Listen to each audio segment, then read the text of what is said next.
laners don't play Primal, so it ends up just kind of being forced to mid. But for gaming, I would say right now I'd expect this to be an offlane. Yeah.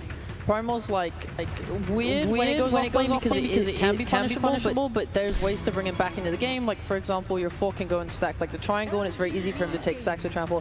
And also, you're kind of just waiting for this timing, right? We've seen Primals in the offlane get absolutely obliterated, but as soon as they hit that BKB timing, it's just, his spells do so much damage just alone. Like, you don't even need anything more than that BKB. That's when like games have turned around and they've made these comebacks. Primal is such a hero not to be underestimated. I mean, it's also very hard to take him down, right? There's not a lot of things that could do that in this meta. I mean, I think Muerta would be nice, but it's already out of the question. And I mean, for Primal, usually pick they don't really go for BKBs nowadays. They also go for different item builds, like with the Blade Mail, Heart, and just trade chaos. Usually the important thing is picking a stun for the safe lane. You want to pick a Sven, a Chaos Knight are the important ones, not just because they have the damage to like out CS the Primal, but mostly because they have a stun to prevent the trample. LGD Gaming's turn to Phoenix is good in battle. the game versus Primal with the Sun Rage doing % damage, kind of chewing through Primal's health. But in the lane, the Fire Spirits don't really affect you. You don't attack, you're disarmed anyway while trampling, so it ends up actually being a really comfortable lane for Primal there. I completely agree with you. I think something like Radiant Teleport is way better than Dire's things turn there to- against the primal lane. Yeah, purely for the lane. It kind of secures, you can pick a range carry then. The popular carries versus Primal are either melee with stun or a ranged hero with kite. I'm sure the LGD want to put this Phoenix on the offlane with the Centaur for now. Like, at least I would be thinking about that. I would guess now for gaming, if they want, they have Grimstroke available for them. If they do want to, I mean, it's just good for any side lane, but if they do want Primal in the offlane, it's going to especially be nice there. They're probably going to end up taking their carry, which is really cool from the Centaur pick, because now if gaming wants to instantly counter, they can get carry counter pick for the side of LGD plus the lane counter with the Primal Beast. So it's kind of this weird position where if you delay your carry too long, you're allowing the Centaur to be free in the draft, and if you pick it now, you open up, you know, Duracho to get countered in the game, which we've seen him counter pick with the Razor yesterday, where it had a rough game, and I was even worried that he would carry, but he just ended up destroying the game with how good of a Razor it was. I love this Lifestealer ban. I think it's the only 2 teams that are actually rating this hero at all. Because nobody else are really looking for that one. And Duracho is like, he's known for his Lifestealer as well.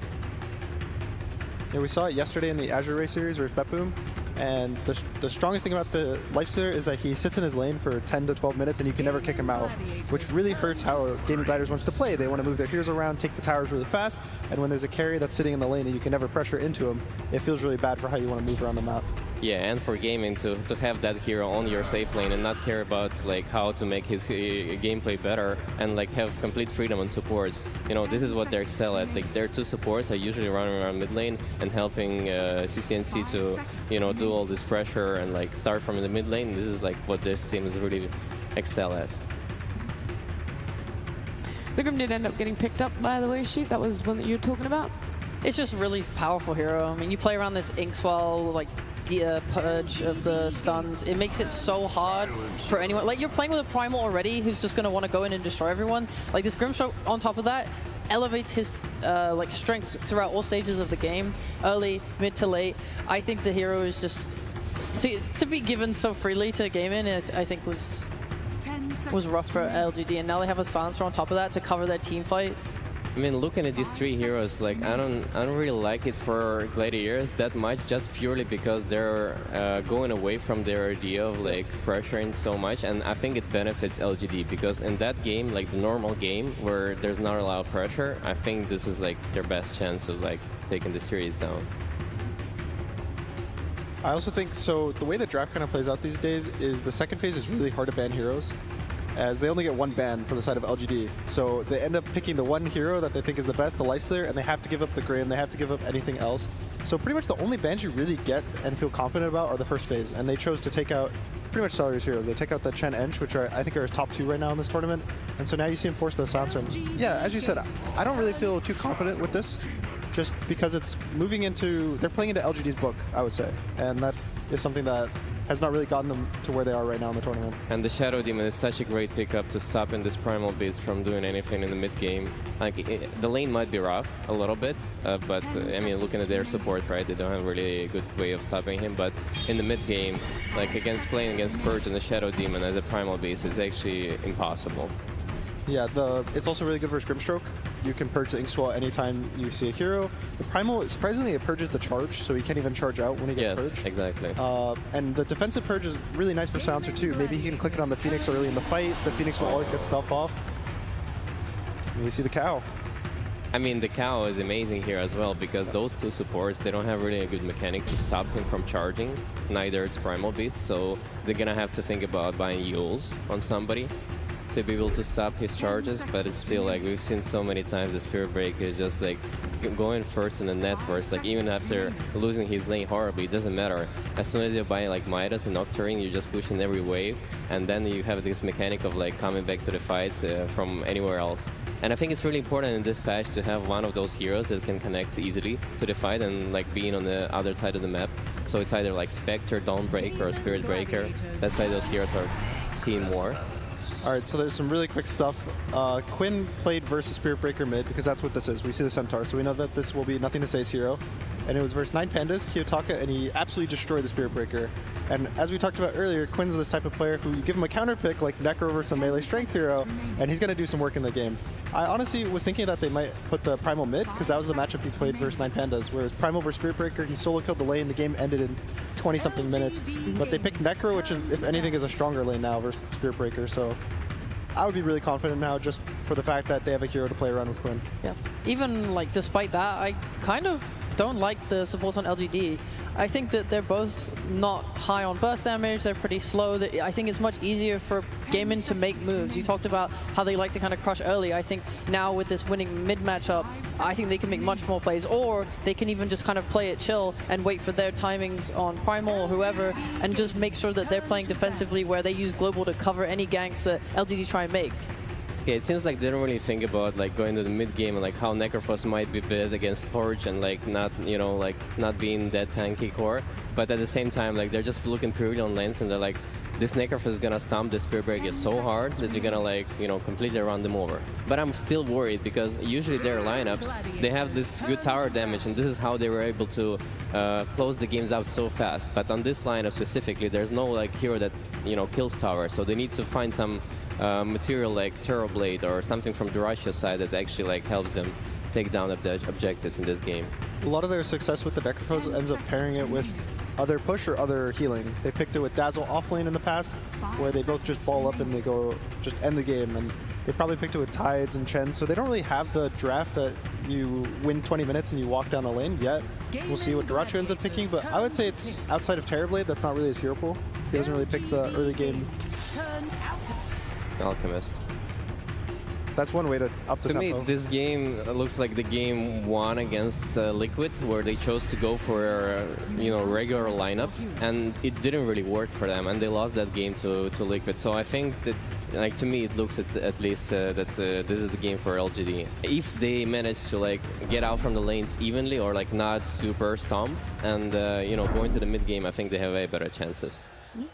I want to trust this Spirit Breaker. I think Spirit Breaker is a crazy hero, but I'm too worried about the mid matchup going away for Gaming Gladiators, so I think that Quinn will just stomp the mid lane and just carry the momentum throughout the whole game. Do you think even if the Spirit Breaker does get shut down in lane, he's still going to have that disruption in team fights and will still have an impact that could carry a later game for LGD? If there's one hero I would want to get crushed on mid, it'd be Spirit Breaker. Okay. So he has that going for him. that one small glimmer of hope. Yeah, I agree with you guys. Although, that being said, I really like Gaiman's speed that they can pull up here. I think like when Alchemist gets his Blink Dagger and they're able to kind of move around the map and be really fast about it, I think LGD are going to struggle playing into this global. Anything else you guys want to talk about very quickly, especially this arc? We've seen it a couple times for Duracho. Is it going to be that thing that ties it all together, the make or break for Gaming Gladiators? Quickly, Gunnar? Yeah, I think the Alchemist lane is going to be really stable top, and he'll have a really good time, and just they have so much time to make space for him, just bodies on the map and pressure, that he'll have a good time farming his Radiance. All right, I like it. Let's see how much confidence Gaming Gladiators coach has in their draft. Thank you very much. I am standing by with CY of Gaming Gladiators, who you had a late night last night, my man. How much time did you have to prepare for today as a whole? Did you only get to prepare for LGD, or did you prepare for LGD and Spirit? We only prepared for LGD. We didn't have that much time as well. I also want to get some sleep. It's pretty important, but one game at a time, you know? So no preparation for Spirit. One game at a time, and you come up with a silencer. What's this guy doing in this draft for you guys? Hopefully he silences Phoenix. I never knew Dota was just that simple. Now, you only got to prepare for LGD, but I remember that during the Riyadh Masters, you and I got quite a few opportunities to interact, and you seemed confident in your lower bracket run. It unfortunately got cut short at 4th place. Why should I believe you this time that you're going to make it all the way? I mean, this time we already made it to 3rd, right? So it's better than last time. So you should just believe. Prepare for battle! Some Dota? That may have been a mistake. Let's get lower bracket finals started. Let's indeed. Here we go, ladies and gentlemen. It's LGD up against Gaming Gladiators to start off this final day of the International. Fog, we heard there from CY coming in with a bit of a different pick this game on Gaming Gladiators' side, the Silencer. Welcome back to the war. To the Phoenix, Is it a hero that we've everything seen you time and remember? time again so far this tournament. Definitely feels like a kind of cool pick, a very different one style here. Very good versus the Phoenix, but also versus these saves that we've been seeing a lot coming out in this tournament. The Shadow Demon in particular, we've seen so many games where people just get bailed out of certain death. Very difficult if you're global, so we'll have to see itemization and stuff. Of course, there's going to be some demonic cleanses that you can pre-cast and stuff like that. We'll get all into that as we do have an early smoke from LGD. Let's see if they can get the catch here. Coming in with a wraparound, trying to enter into Gaming Gladiators' jungle, but Gaming Gladiators, they're hovering around that mid-tier 1 tower in a bit of a tough point of the map for LGD to strike. Very unlikely somebody gets caught out here. Gaming very prepared. Super prepared. Yep. They know this sort of play is going to be coming out here. I'm looking forward to this one. This looks like it should be a pretty fight-heavy style draft. I'll say that though, Duraccio and Celery, they kind of step across. Gonna set up with a disruption, you. Looking for the follow. Who's Stun with the concoctions there? Tries to hold him back, doesn't matter. You still fight the who. Come on to Celery. Celery taken down. First blood for LGD. So if they can find something in return, Gaming Gladiators to curse upon you, they will at least get the trade. Quinn not able to get the first blood, but still getting that kill as the mid lane is going to feel pretty good for him as the Necrophos. Especially versus that Spirit Breaker in particular, too. This is a matchup that Quinn could snowball out of control, just like Panel was talking about. Planet messing with Duracho quite a bit here. He's going to try and make it a little bit more awkward for him on his way back towards that top lane. Extra bit of damage coming in. And he'll certainly have money to play with, as he was the one indeed to get that first blood for LGD. Planet not hesitating whatsoever. Instantly buys out pretty much everything. I think triple mangoes purchased up, so he's looking to be pretty aggressive up here. A pretty strong lane. I don't think that we've seen too much anymore. I know the Centaur a ton, but Centaur and Shadow Demon, an old classic. Very aggressive duo. A lot of damage. If these two start to get a bit of a level advantage, this Alchemist and Silencer could end up being very vulnerable against the huge amounts of burst that these two can come out within the laning stage. Gaming Gladiators, they've got to be careful up there. Yeah, absolutely. This is probably the lane where lots of chaos is going to be happening mid lane. I think we already kind of expect the Quinn should be able to take advantage of this one massively versus nothing to say. Bottom lane, this one could also be pretty kill heavy as well too, especially for the side of Gaming already. They're getting right in underneath the tower. Shiro in trouble. One more slap from Ace will get the job done. Shiro taken down. Ace will lose his life, but happily taking that trade. They're getting in and taking the carry out. This is going to be bloodthirsty in these side lanes. And overall as well, what did you sort of take away from the carry decisions from both teams? Because it was quite a quick pick with the Luna in response to the Alchemist coming out at the end from Gaming Gladiators. Do you feel this was what LGD were going for anyway, or do you think this was directly because of the Alch being picked? I think it probably could have been something they were looking for anyway because of the Necrophos. I know Shiro, he's one of the few players that I've seen that's actually still doing this like 3-1-1 build even in the early game. He's very aggressive, likes to be involved early on, so maybe it's that mixed magical physical damage they wanted just to be able to have versus the Necro as well too. And it fits for kind of this early style with the Shadow Demon that can look to brawl and fight often. So probably a couple mixtures of things that they did want with it. Also, it's going to be very good for this night vision, of course, too. Playing with the Spirit Breaker, playing with this Luna night vision can be pretty strong inside of these team fights. So far, looking at the last hit, that's the mid lane, as you say, as expected. The edge here for Quinn. But look at Ace's last hits right now, bottom. Does get that kill early on, of course, but he's only got 3 to his name versus Shiro at the moment. Getting to the point already where it's not easy for nothing to say to sort of approach this mid wave, as they will take huge amounts of damage and favorable trade going the way of it's Quinn Necrophos in this 1v1. Top lane, Duraccio He's in a bit of trouble. He's got the concoction cooking up. Is he able to throw it out? He holds it for the deny. All right. All right, that'll get the job done. He's out of the lane for a few seconds, but at least able to stop LGD from getting the kill against him. But he is really struggling on the last hit department. So far, New and Planet bringing it to him. I knew didn't win yesterday, but made some pretty amazing plays on his center. Look at this in the mid lane. It's getting pretty nasty. Quinn just sort of running nothing to say right back underneath the tier 2. He's just what do you do at this point in this 1v1?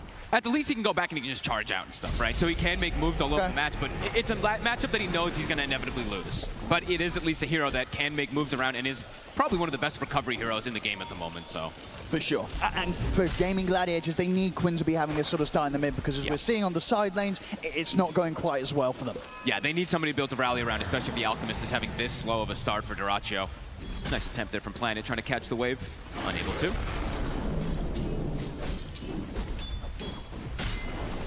Level 3, another big kill threat that they're going to be able to have up here on the side of LGD. Bottom though, Ace continuing to get aggressive. And they've got the Inks well stunned. It'll allow them to set up to take down Why You Smile. Gladiators, whilst they might not be getting the easiest of farm here for Ace down bottom, they're finding action. Top lane, Dyrachyo. It's going to fall pretty low here to the poisons, won't quite die. And both New and Planet also getting beaten down pretty low here by Celery. If he gets another one, could be a kill. She's cooking up a concoction. One more. If anything, he's just going to allow Planet to try and find further connections, but the fourth's not there. Nope. I'll turn towards Celery instead. New, he's stepping up. He's got a hoof stomp and a double A. Celery, he could be in a lot of trouble here. New will go with the right clicks alone and take Celery down. Backs away. Make sure not to use the double H to bring himself too low. Back up coming in. Nothing to say with the rotation. Charges forward on towards Dyrachyo. Dyrachyo this time will not be able to deny himself. Planet gets the kill. I mean, these two, honestly, Planet and New yesterday were making magic happen again, putting a ton of pressure up here. The Silencer's trying to dissuade the pressure, of course, with those arcane curses, but they're just waiting, patient. And as you said there, they understand. Don't use the double edge. Exactly. Just go for the right clicks. Very, very calculated. New in particular really knowing his limits on this hero, playing aggressively despite his HP being incredibly low in these situations. And there you see right away, it's like, yeah, he's losing the mid lane on this Spirit Breaker, but I think Spirit Breaker, Primal Beast, probably two of the best heroes that can just easily make those rotations, gets a good connection. But yeah, Quinn, he definitely will be an issue that they're going to have to find some answers. And they do have answers. I was going to say, as game progresses, they've got the Demonic Purge. It's always going to be able to remove the Ghost Shard. They've got this massive amount of magic damage that comes from Phoenix and potentially from the Luna. As he's not going for the beam build just yet, but of course he'll have those points in later. So overall for LGD, the fact that they know that Quinn's getting this completely uninterrupted free farm in the mid lane, you don't think they're too concerned about that? No, I don't think so. I mean, there's going to be, of course, a lot of plays that happen with these, global silences that can just potentially save Quinn versus a lot of the burst and whatnot, but they probably feel like they do have some answers since they have that mixed magic. Nothing to say, shows in the mid. That's deep. They lift the wave. Hofu not quite able to connect with the initial slow. See, Quinn should be able to close in with the Inkswell buff upon him. He's got the sights ready to drop down. If he feels that the kill's going to be there, he'll drop it, and he's got it. Quinn able to take down, nothing to say. Same time up top, though. Dyrachyo in a spot of bother being chased out by LGD. Completely surrounded by the three of them. Disruption's there to try and mess up the ability for him to fry his concoction. And will self-stun and cause the stun to hit onto New, but it won't save Dyrachyo as he goes down once again. Planet actually even holding the poisons. I think maybe just saving that kill there for New. Some calculation coming in 5-4. Action-packed early game. I mean, this top lane, he's sort of been knocked out of this top lane 3 times already, Dyrachyo. It's not getting any easier for him up here. He's got pretty much nothing right now. I mean, 2,400 gold, so he's similar as that Spirit Breaker, but level 3 only on the Alchemist so far. Now soon to be hitting, level 5 on New. Yep. Massive amounts of burst going to be coming in. They've got this decently sized creep wave pushing forward in towards them as well. So LGD in a very happy spot in this top lane in particular. Yeah, they're starting to leave Ace alone down bottom. Tofu's trying to rectify what's going on up top, trying to help out Dyrachyo. Yeah, they hit it with the scan though, LGD. So New, he'll be knowing to stay safe to close to the tower. He's unlikely to be caught out by this rotation. Nice attempt there by Y. Ace maybe going to force a dive here. Ooh. He actually stops it as well, too. Very well played, but at the same time, Why You Smile, he's down to the low ground with the Sun Ray. That was so quick, the Sun Ray, but can he get away? I don't know if he can. He's going to have a few spirits to throw down onto Ace. Lucent Beam as well, trying to hold Ace back. He's going to continue to run this down. Another Spiral slowing down the attack speed. Okay. It's enough to actually allow Why You Smile to get away. Meanwhile, back on the top side of the map, Dyrachyo got taken down once again. This time, Quinn turns up, wants to try and make LGD pay for it. They will get near in return, but they won't get nothing to say. Just another instance now where Dyrachyo, he is not having fun up here. He certainly isn't, but Nu does have to be a little cautious. The one thing about Centaur playing versus Silencer, don't want to die too much. Giving up that int can be a problem for the hero. Precise Another back up, connection. Quinn's in with the burst. It's another scythe kill here for Quinn. And this Necro, I think that's what Boots Travel finished up, so his movement around the map is going to get faster and faster. Now looking to pressure. I mean, he's going to get good damage onto this tower here. Good thing that Y's there to at least drag a little bit, but Quinn just starts chasing. He's in under the tower. Celery, he's getting dove here by the two of them. I don't think there'll be any TP backup for this poor old Silencer, though. He's coming in now, but Celery will still fall. Planet finishes off the kill. Question is if Gaming Gladiators can find something in return. Dyrachyo's able to step in, throw down the concoction. These are big kills for Gladiators to be picking up. Same time down bottom. Ace chased upon by Nothing to Say, and Shiro, the ultimate up in a second here for the Spirit Breaker, but he can't quite find the vision. Nothing to Say. So Ace, he'll walk out alive once more. A good attempt, but just a bit too tanky. You see that he actually did put at least 2 points in the Lucent Beam. Most of these players have been going for like the 1-1-3 build. Not able to get the kill, but a good attempt. Top 3 cores on the side of Gaming Gladiators. Even though Dyrachyo is dying a lot up top, he's still doing pretty decent, all things considered. Especially with the fact that those kind of last 2 deaths on Nu on that top lane, definitely swinging things back in favor of Gaming Gladiators. And now can they hold on to this mid tower is the question. Planet. He's surrounded. Another easy kill here for Quinn to get involved in, now dominating on the Necrophos. And he knows immediately the Shadow Demon was getting those stacks up. We'll be able to take him away instantly. Aggressive posturing by Gaming Gladiators again. Playing around Quinn with this strong start.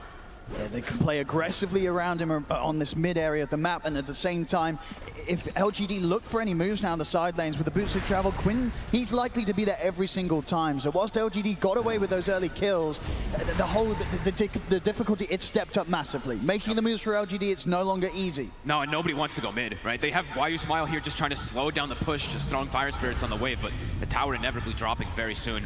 Quinn, very active as Smoke, moving toward top Nu. He shows himself. Yeah, Scythe's back up. He's ready to look for another stack.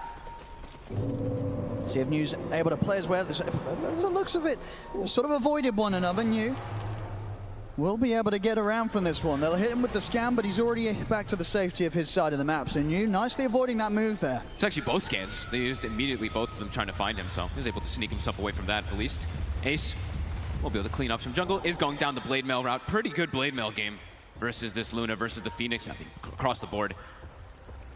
And very early aggressive wards that we're seeing Gaming already placing down, so they're going to have good information. When you're playing versus something like Spirit Breaker, if he has such a hard lane, you know he doesn't want to return back mid. When they get these deep wards down, you're going to see these charges coming through, so they're going to have a lot of information to play off in these next few moments. I mean, what do LGD do for the next move? They're going to try and go on bottom, but the Global Silence comes out from grab. Ace. He's ready to turn, goes back in with the ultimate straight on towards Shiro. The sight's there, they've got the burst. Quinn turns up, takes him down. As at this point in the game, it feels just so incredibly difficult for LGD to make any sort of moves, but at the same time, they don't want to sit back and farm because on the other side of the map, there's an Alchemist picking things up. It's still a bold attempt to go for this Primal. He is very tanky, 1400 HP already. They are quite lacking in the damage early game.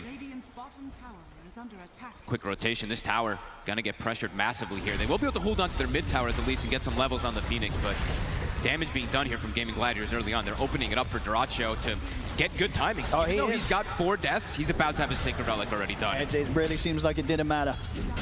Catching up massively. LGD, where do they go next? Difficult for a Luna as well too. If you do start struggling in this game, the heroes that you have to run you down. There's a Primal Beast, there's this Necro who's going to be immensely tanky, and a Radiance that's going to come out soon. LGD need to start getting something going in their favor. They'll get the top tier 1, but TPs are coming in from Gaming Gladiators. So if they're able to catch anything, Quinn not quite able to get in reach of Nu with the Inkswell. As LGD, they'll get the objective and they won't lose anything for it. Right, look where Nothing to Say is being forced to try to find farm. He's just on the outskirts trying to get anything. It looks like it was scouted out though. I mean, they were pinging it. Yeah, Celery, he seems to know something's up. And that's sort of one way to get back in the game as a mid Spirit Breaker. It's just not easy. Looking for kills, looking for action. it's not LGD's strong point right now against the tools that Gaming Gladiators have managed to amass. No, and overall, too, he's playing into the Primal Beast, which is a hero that just doesn't even care about status resist if he gets the grab onto the Shiro again. In trouble. He's got the Lucifer Beam just in time to hold Ace back, and he's able to get out of the range of the Inkswell. Soulbind now onto the 2 supports. Gaming Gladiators, they continue to move forward. They've got the burst, they've dropped the side, not quite enough damage to burst them. The egg is down.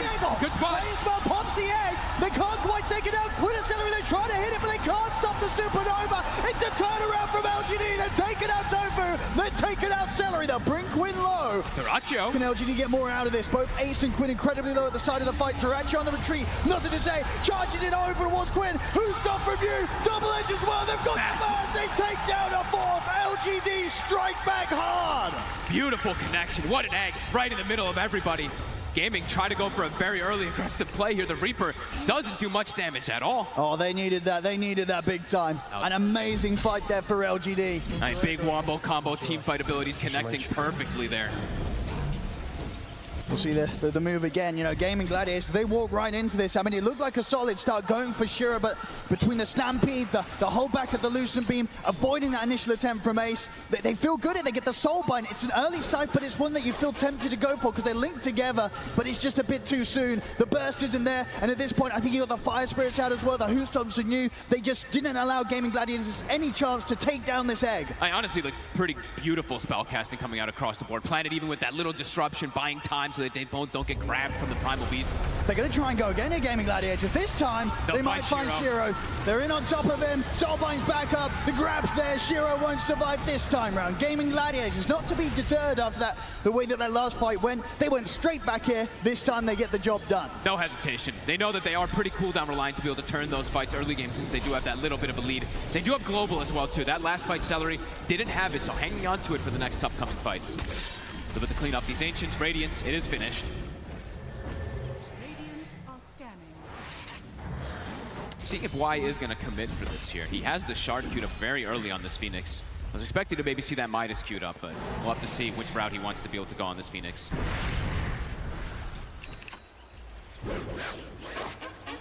Things to calm down a little bit here from Gaming Gladiators. Definitely going to be a bit more careful about how they make that next move. Yeah, I think if they're going to make that next move, they're likely to have the Global in particular, hesitate a little bit more with how far they go for the big dive. But LGD, feeling more confident here. Looking for Quinn as well, too. Global comes out. But they will manage to walk this off, so not the worst of situations there for LG. They'll feel quite good about that one, baiting the Global. Gives them a good few minute or so to make that next play without the threat of Celery being able to put a stop to their move. So a successful bait of the ultimate from LGD. Yeah, good trade. Demonic Purge only has like a 60-second cooldown, so that's going to be coming up pretty soon again if they want to make that aggressive move onto Quinn. It's always going to be a pretty good kill threat, just being able to make sure he can't ever get Ghost Shroud off, get the focus fire so he can't move. But yeah, here's the smoke. Every minute that anything slows down, the gold lead just massively goes for Gaming Gladiators in seconds. LGD, they've got to try and abuse this window, the global silence being unavailable for Gaming Gladiators. Can they find Quinn? Can they pop him? Ult's at the ready. It's underneath this ward setup from Gaming Gladiators, so not an easy part for LGD to strike into whilst they lack the vision on the high ground. Ace. Giving a lot of information as well for Gladiators. Their front line is just so tanky here. They can't all three get past cores it. effectively are pretty tanky in the side of Gaming. Quinn almost has his heart finished up. I was waiting to see if Tofu was actually queuing up his. Bit of a different route of items. He's actually going for the Yules. I mean, playing versus the Spirit Breaker, it's pretty common to see it. But, I mean, I think we've pretty much always seen those Grims go for those Shard right away. Just how effective it can be. But I guess maybe because of the Shadow Demon, he is hesitating for it a little bit just because that Demonic Purge, but we'll have to see. Gladiators, you're going to have Quinn on the front lines. He's going to get caught in the opening combo for nothing to say, but he's still got plenty of space to play with. They jump for it, but the Soulbind there in response. Quinn, he's perfect. Turns with a side down onto the two of them, takes nothing to say out. Useful for the curse damage of Celery. The X successful, but there's no chance for LGD to fight aggressively off the back of it, why Ismail has to TP out of the fight. I mean, your two tanky frontliners just get detonated right at the start of the fight. Egg connects, but doesn't really do much of anything. Tower now. Looks like Gaming still want to go for even more kills as well, too. Dyrachyo, full BKB. He feels pretty unkillable with this BKB on the Alchemist now. I mean, mostly magic damage on their draft early game here for LGD. This is just going to make Dyrachyo pretty invincible. And yeah, Quinn looks like he does go for that shard before finishing up the heart, so he's got a bit more mobility versus the Shadow Demon as well. And they are controlling a lot of this map. I mean, they're denying a lot of farm away from LGD, from Shiro in particular. I think the concern as well for LGD is the fact that the one fight that they did have going in their favor, it was one that Gaming Gladiators handed to them. They're still yet able to find anything positive with regards to starting the action themselves and looking to make the initiation. It just hasn't happened from LGD. Not easy into this draft versus these bruisers, versus these tanky cores. And yeah, the early BKB from Duracho, it's going to cause some big issues. Who do they really want to focus fire now at this point? Do you focus fire the BKB Alchemist? You probably have to go for these supports because these frontliners are just going to pretty much absorb everything that you throw at them. So now at the moment, no egg for 30 seconds. Gaming. I see Quinn. Quinn. Keeping that farm going, Quinn. He's able to dive away here while you smile, but Ace is closing in upon him. Why you smile, no egg, no dive at the ready, there's no chance for survival. Another kill. Nothing to say. He is very deep. He's going to be okay. Gets the charge off in time before Duracho is able to find him. So still doing his best to pick up what he can across the map and continue to try and catch up towards getting that Octarine done. It's still going to take time though for him. Gonna take time, and it's always still going to be issues because he doesn't have ways to really protect himself besides that. This big burst that comes out from Reaper, the grab that comes out from the Primal Beast, always going to be an issue for this breaker. Duracho on the Alchemist, the Blink Dagger around the corner. Next time round, he will be able to get that catch. And they will be able to get the double connections constantly with the Soulbind with that as well too. Some very, very difficult fights ahead here for LGD.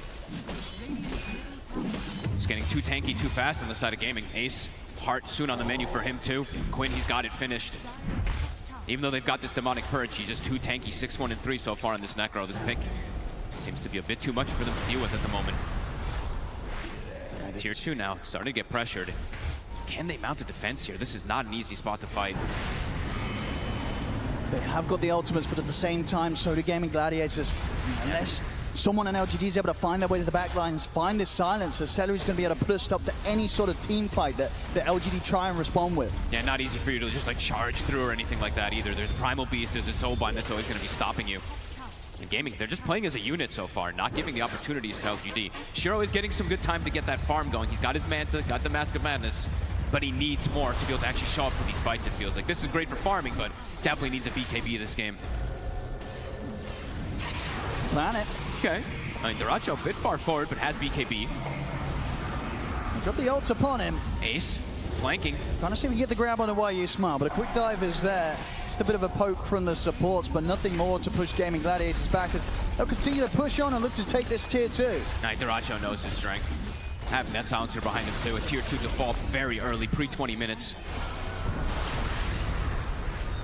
Also able to hold on to the tier 2 top. They did have quite a few heroes up on this top lane, LGD, but unable to push the tier 2 themselves. Duracho, okay. He always wants to play super aggressive. He wants to go for the SD. They might be able to sandwich Planet here. I think they will. Ace coming in from the side. Planet, he can't run from this one. Jump forward to the low ground from Duracho. Another kill and more gold here for the Alchemist. Just getting way too much on the map. Quinn shows himself top. They have a ward on top of him, but there's just no way for them to punish it. They do have... Okay, the center's kind of in the area, but they can't go for it. Getting very close to the sort of timing, 21 minutes or so in, where they're going to have to deal with these two cores that have hearts upon them. You know, Ace has pretty much got his done, Quinn's already got his. And a BKB Alchemist. That's a lot of HP that you've got to try and get through with the damage that you've got on LGD's lineup. And you just sort of look at the heroes, and unless everything connects perfectly, it's hard to sort of see these situations in which these cores of Gaming Gladiators get taken down. Yeah, and can you protect your egg? You're going to need absolutely everything to connect perfectly, it feels like, for LGD in these next few moments. And for Gaming, the pace is going to continue accelerating. Roche soon to be on the menu for them too, but continuing to look to just control the map before that. Full Hyperstone now on Duracho.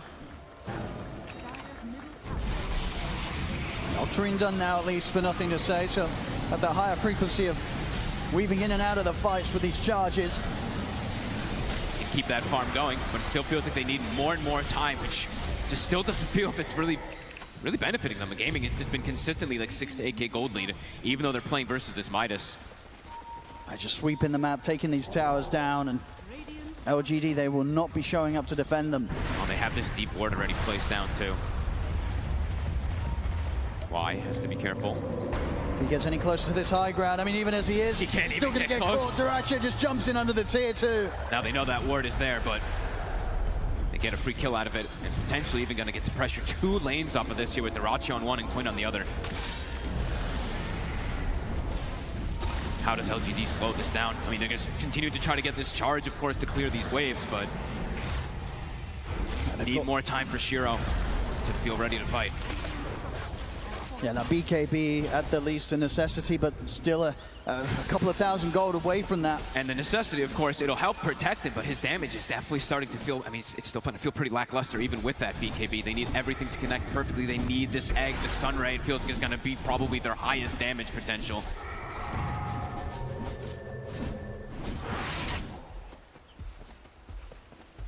For Gladiators, Roshan is at the ready if they want to look for that one first. They almost have Aghanims also now finished up on Quinn. And with those early boots of travel that he was able to get to, it's always this way to answer something like the Spirit Breaker, right? He goes to one lane, clears it out, and then he can go join his team constantly while they're on the hunt for this SB. But Nothing to Stay is doing a good job, at least, of keeping these waves quite cleared out. And he's only died the 3 times, so he's getting some pretty decent recovery.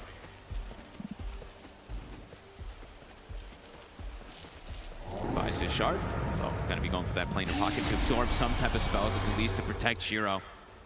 Not too often I think I've seen people purchase it.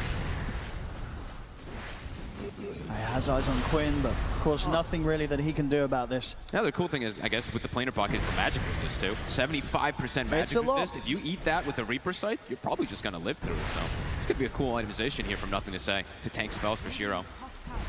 Potentially trying to cut some of the creep waves coming in on this top lane, but Gaming Gladiators, they've already got one. He's just right up to the tier 2. And Dyrachyo, I mean, he has AC done. He's just brute forcing these towers. The map shrinking more and more. Shiro with the illusions, trying to at least hold back the waves in the mid lane. BKB is finished. Definitely feels like moments away from Gaming Gladiators, maybe trying their luck at a high ground push. As I say though, Roshan is there, so probably going to wait for likely that they'll go for the pickup on that one. Yeah, it's going to shift up top in about 40 seconds, so imagine they're going to set up around there. That very much feels like that they're in a position where they don't really need to take too many risks right now. Gaming Gladiators, a pretty comfortable hold on the game. Ooh.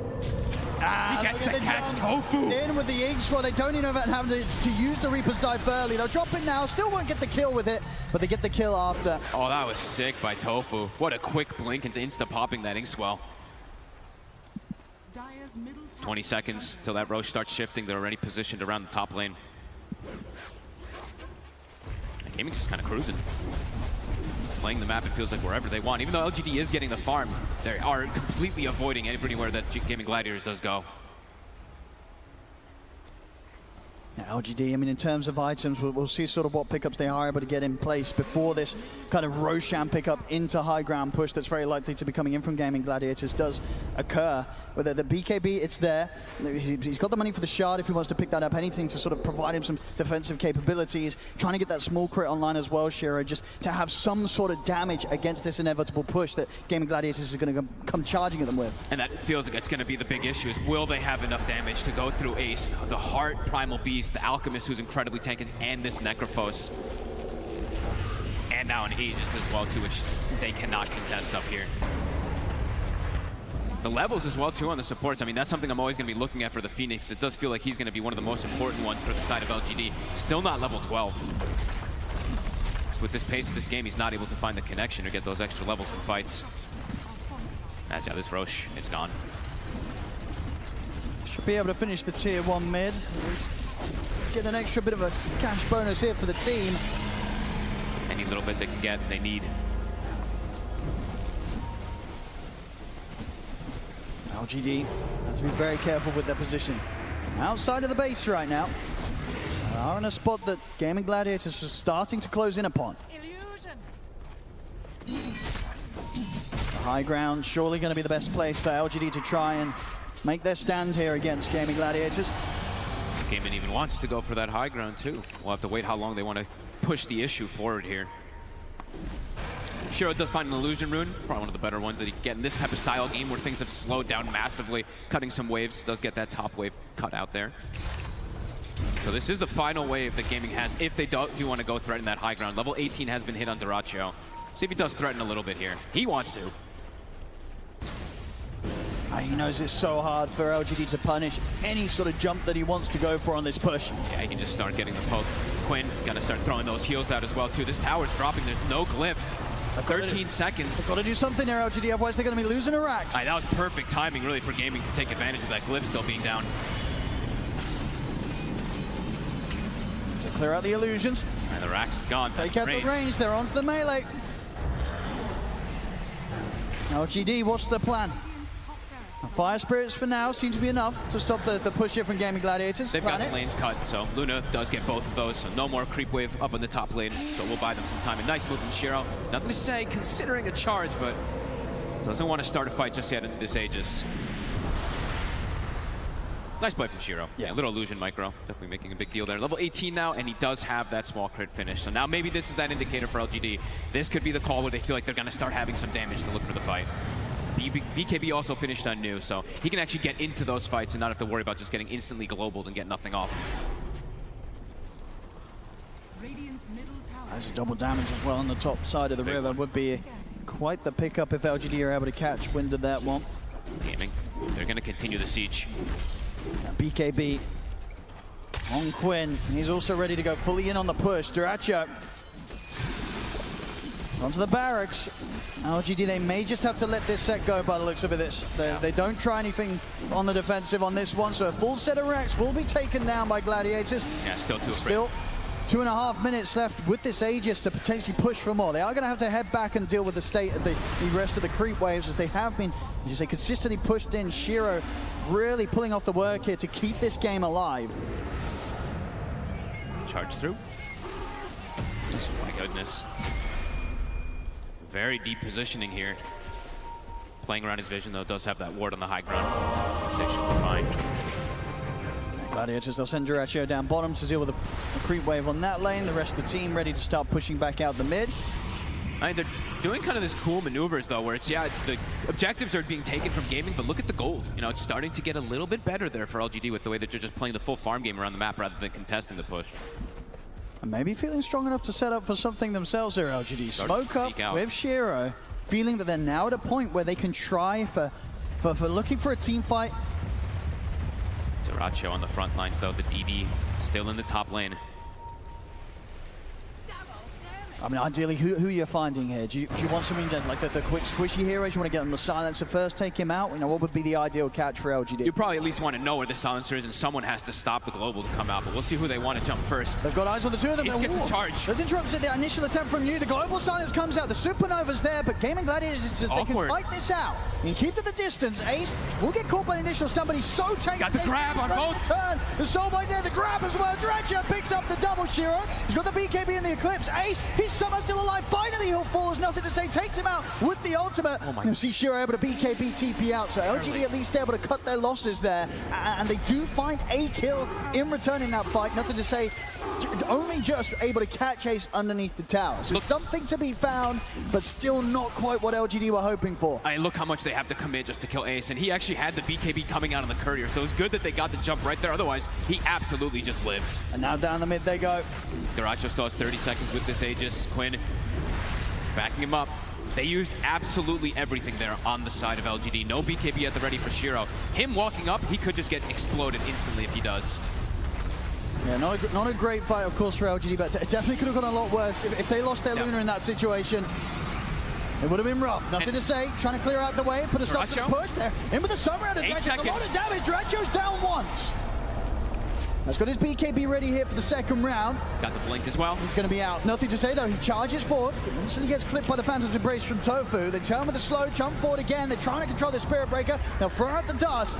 Another slow, not going to connect. So Ace trying to close in, but the charges back up. Nothing to say, able to put a stop to the push and get away. We'll live to see another day. Tofu will be okay. They're looking to keep going. How long on this egg? 20 seconds. Full butterfly now for Shiro. I mean, Shiro, he's silently, slowly, he's doing it. You know, the farm is there. Can they keep him alive? BKB is back up. Can they protect him? Push just continued to commence. Glyph still cooldown for about 4 minutes. Who goes in first for LGD? It's got to be New. And look at Duracho the whole time he's been doing this, turning that Radiance off consistently when he's going for the... And he's in. Duracho's in. The BKB's off just in time though for Shiro. Still going to get clipped by the Soulbind. He tries to turn it with the flips. Ace is falling low. Shiro focused on the one and able to take down Ace. Delete it. Duracho to back up the running away with the BKB, but the physical damage is coming in. Duracho finally able to keep to his distance. Quinn gets back in on the midst of it. He's in the middle of everybody. He's able to finish off Shiro. Quinn taking down the Luna. Shiro out with no buyback available. He's spent up for the butterfly. See LGD with the disruption, but they're not going to be able to find anything more. I mean, it looked to be a solid defense from LGD, but the fact that Quinn, he knew that he could get straight back in there, finish off the Luna. It's a big kill to be found, because if Shiro survives through that, LGD, they definitely be looking to make a play within this next minute. With Shiro going down there because of that play from Quinn, LGD, they'll have to hold back once more. Look how much damage Shiro was able to do. I mean, Ace popped BKB and just literally died in seconds. I think he even had like the Vindicator's Axe bonus armor. He literally died so fast trying to get the double grab. But Quinn, that was a really cool call to make. Like, you see Duracho drops to what? I think it was like 100 HP or something like that. Quinn just jumps into 4 or 5 heroes and ends up just getting away because of it. Yeah, these players really knowing their limits. We sort of saw it yesterday, right, with Yator and his morph, waveforming into these crazy situations. This game is Quinn just going right into the midst of pretty much, 4 heroes to take down that crucial kill and keep this game for now held in Gaming Gladiators' favor. Definitely seeing though that Shiro, if they don't give him the respect, he is going to be doing a lot of damage now at this point with this butterfly. Keeping this game alive here, LGD. He's consistently just been sitting in that 6K gold lead. And high ground, it's always going to be the best place for them to get this defense. It's always going to allow YuSmile to have kind of like perfect positioning with his Egg and Sunray. They're looking to actually make an aggressive move themselves. They're feeling confident perhaps after that last fight. It was very close to them just wiping, pretty much everybody there on the side of gaming. So don't blame them if they feel quite a bit more confident now. Might see a smoke from Gaming Gladiators themselves as well. Yeah, Celery's about ready to pop it. Okay, smoke on smoke. Maybe reading the movements. I mean, Roche is soon going to be coming up. New pick up as well for Nothing to Say. Has his Lincoln, so not easy as it before to sort of set up from any of these single target disruptions or plays from Gaming Gladiators. Roche, it's a long spawn. Ace, smoke dispelled. Both teams aware of one another. Duracho looks like he's potentially setting up for something here. They see up around this top rune. He's actually going to go for Nothing to Say. Bulldoze and Lincolns will eat it. Be okay.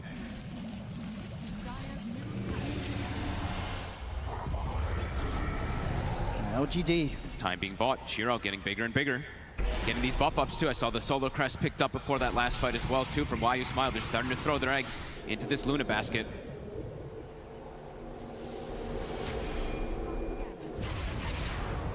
Yeah, Roche 1.5.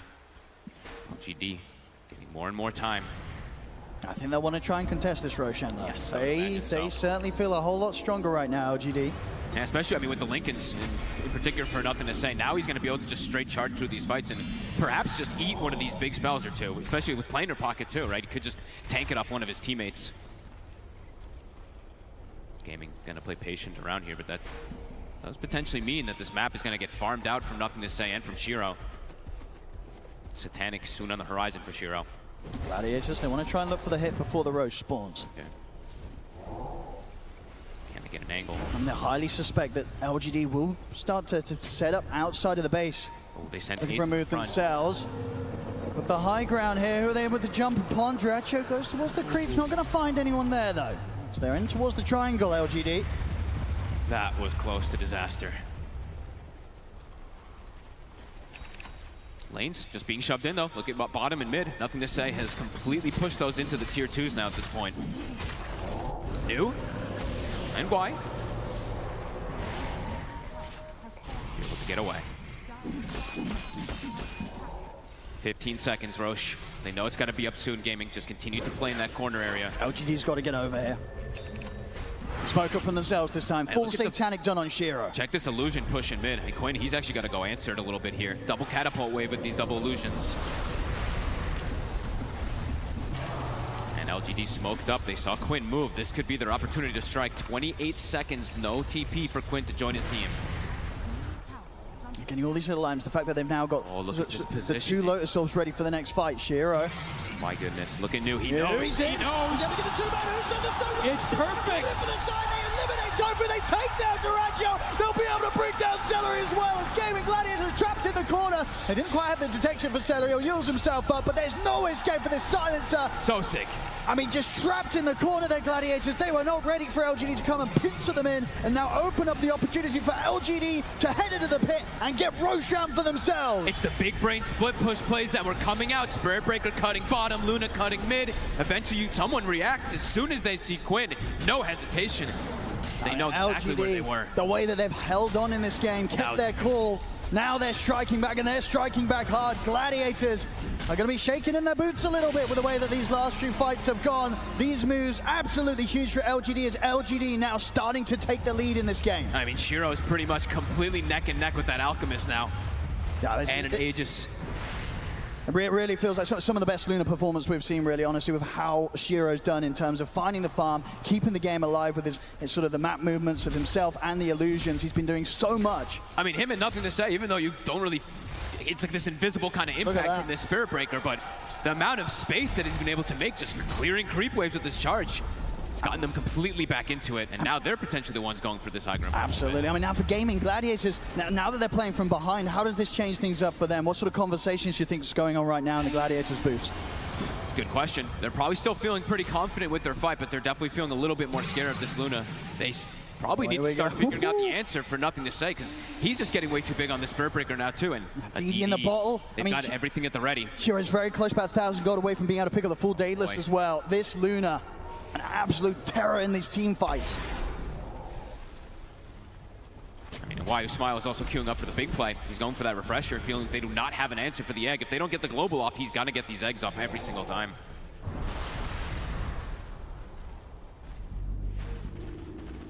Ooh. Seeing what Shiro's, we'll see what Shiro does go down this route. Changing item build a little bit, but he is just going to go Daedalus. Dire's bottom tower is under attack. Gladiators, do they want to try and fight into this Aegis? 3.5 minutes here for Shiro. They don't have the same way to be able to push these waves invisibly, right? Like, now it's difficult for them to actually keep their lanes pushed out. They don't have these illusion pushes. They don't have the Spirit Breaker kind of charge thing to be able to deal with it. So they kind of have to stick as this unit now on Gaming Gladiators for the next, probably for these next like 2-3 minutes. LGD patiently waiting. I mean, at this we'll be able point, to find the Demon Edge. A big kill. They do. They'll be able to stop a bit of that damage being built up by Duraggio. Shiro, he's ready to start pushing. It dies. I mean, this building dies quick versus the DD. Forces out the fortification. Now it's Gladiator's turn to try and do something on the defensive. We'll see if they're able to put a stop to this one. I mean, as soon as that tower drops, these racks are going to drop in seconds. Try and get the jump on his Shiro, but the Manta's popped. Ace, he has to back away. Nothing to say in with the charge, but he gets pushed back. Duraggio. Try and go for the concoction, but it's onto the illusion. Shiro is able to put the BKB. Starting to get a bit low himself, so doesn't feel confident, even though he had the Aegis to finish off the racks. He'll back off for now. Daedalus now picked up. That was pretty cool from Duraggio, actually. Doesn't have to use his BKB. He's scared of like the reflection of the concoction. Actually forces Shiro to use his. They'll back away. I mean, they've got so many ways as well to sort of buff up and protect Shiro on the pushes. Right, with the Lotus picked up by New, the Lotus picked up by Planet. So many things to just throw upon this Luna and just allow Shiro to get in and do the damage. LGD, they may have been pushed back, but I'm pretty sure they'll be looking to go again. Still 2 minutes to play aggressive with the Aegis. Yeah, some nice itemization. I mean, playing into the Silencer, playing into Necro even with Grimstruck. I mean, this Lotus could be incredibly effective. And Gaming now a bit trapped inside their own base. There's Duraggio. They're going to get the jump on him. And they get jumped. Still open things up. They'll drop the global, but the Supernova moves outside with the Sun Ray. It bursts through Duraggio. He's out for 75. New Ogre Seal toteming forward. They're pushing in on the mid lane. They'll be ready to approach the high ground again and maybe even force out this buyback from Duraggio. He's out for 70. Quinn. Now Quinn also. Thanks to Lucent Beam. Charging for nothing to say. Knocks it back as well. The Ultimate Eclipse, but the BKB's out. Quinn backs away. The turn of the Soulbind. Jump forward. Duraggio tries to go for the Abyssal Blade stun, but it's onto the Lotus Soul. Stuns himself. Ace in the midst of the middle. The side's coming. They get the Reaper. It takes nothing to say down. There's a Shiro's in trouble. He's getting completely trampled upon by Ace. That's Shiro down once. Can they do it a second time round? BKB is still on cooldown for 2 seconds. He's going to have it up now. He's ready to press it, ready to turn. Looks towards Duraggio with a Lucent Beam, but Ace crashing across the two of them. Shiro, he's got to run. He's driving the TP out with the BKB. He's come to Eddie. He gets out. Shiro able to TP out. As he'll escape, you will not. As Gladiators, they'll find you, but they won't get anything else. No, I don't know how, but how did Shiro live? Able to live there. despite his BKB coming to an end. I mean, both sort of things around there. The fact that his BKB came back up just in time from being able to survive that initial burst from Gladiators. And then even though it was a short one, he's able to TP away. Both teams expending a buyback. Duracho with a buyback for Gladiators, nothing to say with a buyback from LGD. Quinn is still a definite problem for them, though. I'm seeing him in these fights just absolutely wrecking everybody. Look at he these gets damage ignored numbers. for a second, and I watched Shiro pop Satanic and turn to try to hit, and I'm just watching his health actually going down anyway, so does still have to be careful. It's still showing that it's anybody's game. These buybacks, though, gonna be very crucial. Duracho having his use his for the defense there, and then also now Spirit Breaker, nothing to say. He used his to try to join that fray afterwards. Yeah, he got worried. He got the BKB purchase as well, now ready for the next fight. So a new BKB on him, close to the 25 as well, on nothing to say. MKB now finally done with the courier coming back up. Duracho's able to pick up his Demon Edge. Big items for themselves. Hex for Quinn. They have two different ways now to be able to go for these big plays, to go for this big double plays as well too with the Grimstroke. More and more ways to break this Linken's, more and more ways to go for nothing to say.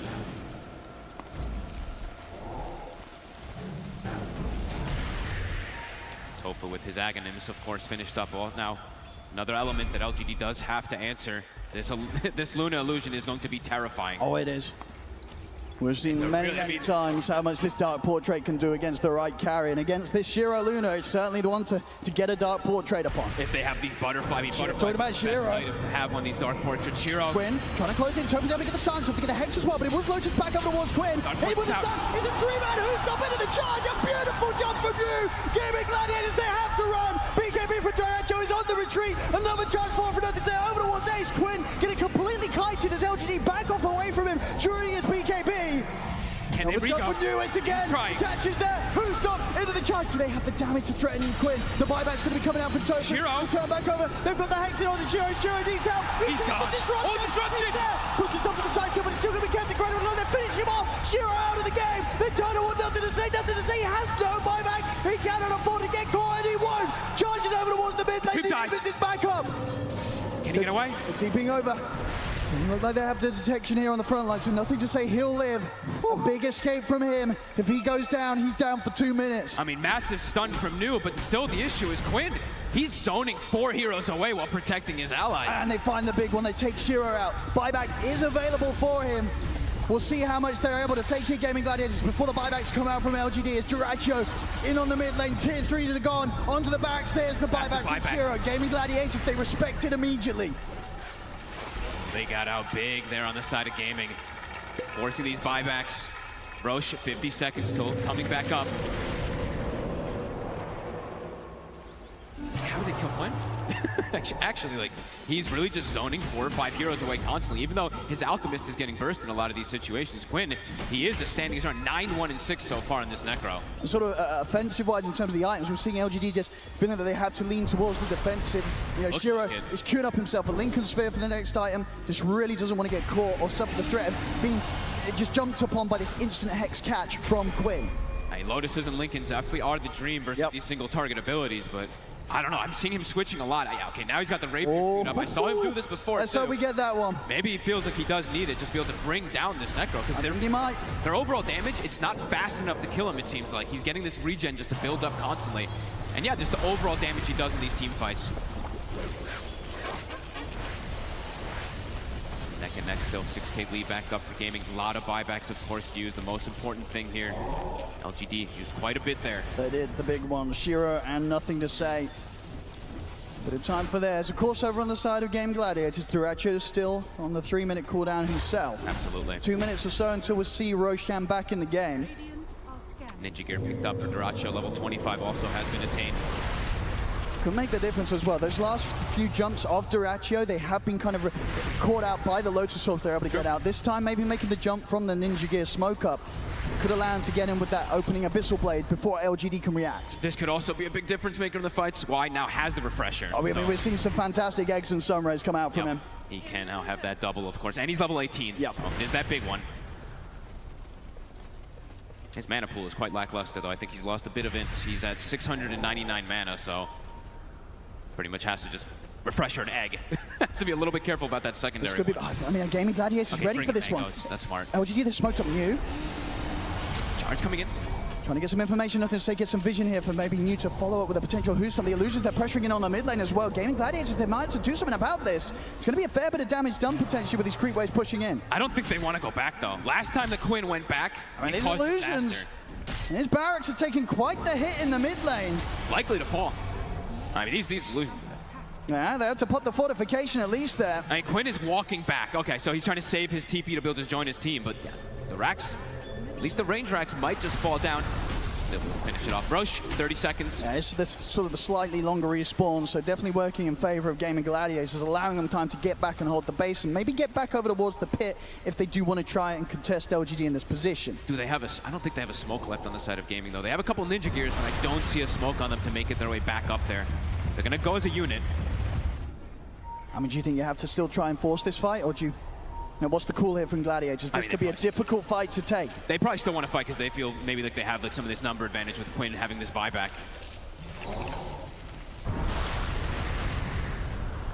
Got to make the call quick though, because this Roche dies in. Oh, it's going to be going down quickly. There's the smoke delivered out. Gaming Gladiators, they'll start to head towards the pit, but they've got to do it fast. Look at the positioning from Nothing to Say. They'll be able to break the smoke. He's in on the high ground. It's going to be hard for Gladiators to get past him. Shiro and Yu getting the space to finish off. Ace. Nothing to Say. Able to get the grab. They turn straight away. The side comes down, and Nothing to Say is able to put the BKB jump forward from Ace. Nothing to Say is able to live for now. He takes out. He's onto the egg with the chemical range. He's able to take it. Solo kills it. Takes the supernova out. Turns over to one New. Put the BKB. Big stun. Zero in with the turn. Gets the Aegis on the Luna. Duracho tries to stand his ground against him, but he's caught by the disruption. They're on to the Luna. The Luna's out the once. And he's not got a lot of buyback. This second life here for Shiro could be a rough one.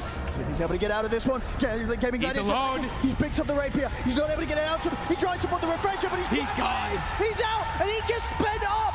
His buyback, of course, still on cooldown. He's out of the game for 2 minutes. A huge window now for Gaming Gladiators to try and end this one. They had the bodies. Duracho solo killed the egg. He just full commits onto it. No Shiro here. That's got to be it. I mean, they can just push the two most important heroes are gone. Nothing to Say will be back in 20 seconds. Okay. 20 seconds and buyback will be there for the Spirit Breaker, but no Luna for the defense. They at least have one of the extra eggs still up with that buyback from the Phoenix, since he did just die on the first go. I mean, Gaming just throw bodies in at Quinn. I mean, can they hold? It's not easy without Shiro. He's all the damage.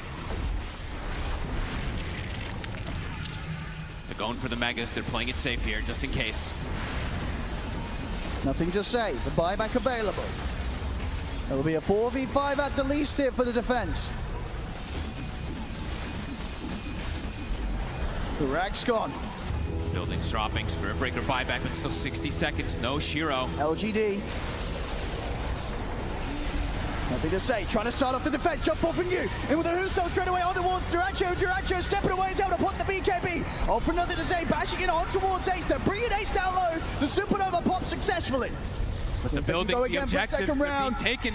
The base exposed. They've got to do something crazy here, LGD, if they want to hold. Duracho being careful. 10 seconds for Chemical Rage. He's letting Quinn just hit the throne. They're doing it safely. They're doing it carefully here, Gaming Gladiators. Another charge forward for Nothing to Say. Trying his best to tank the spells. Loads are thrown out upon him. Reflexively, a Abyssal Blade from Duracho. Celery trying to hit in onto the Ancient himself. 20 seconds.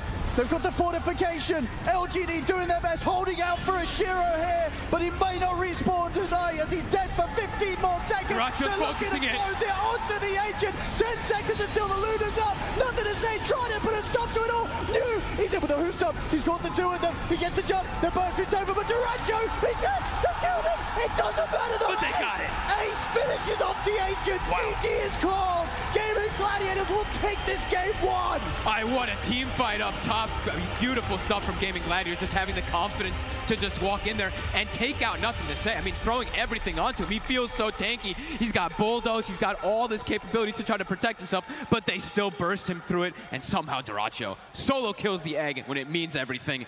Wow. I mean, an insane final push and a close push as well. You know, if there was sort of anything like a 10-second less on that cooldown of the buyback of Shiro, if he was able to turn up for that defense, maybe they could have held. But as it was, Gladiators realizing that they had this window to go all in to end the game before Shiro was able to do anything with the rapier pickup. I mean, look at these damage numbers in particular. Quinn doing about 60,000 damage in this game. The next highest on his team, Duracho with like 27. Shiro also, of course, carrying heavily inside that later stages, 52k damage. But overall Gaming, this Necro picked seemed to be pretty perfect for Quinn to take over. I think it certainly did. Either way, an insane opening here to this final day of the International. Both teams absolutely playing their hearts out. But as it is, Gaming Gladiators, they will close up and take this game 1.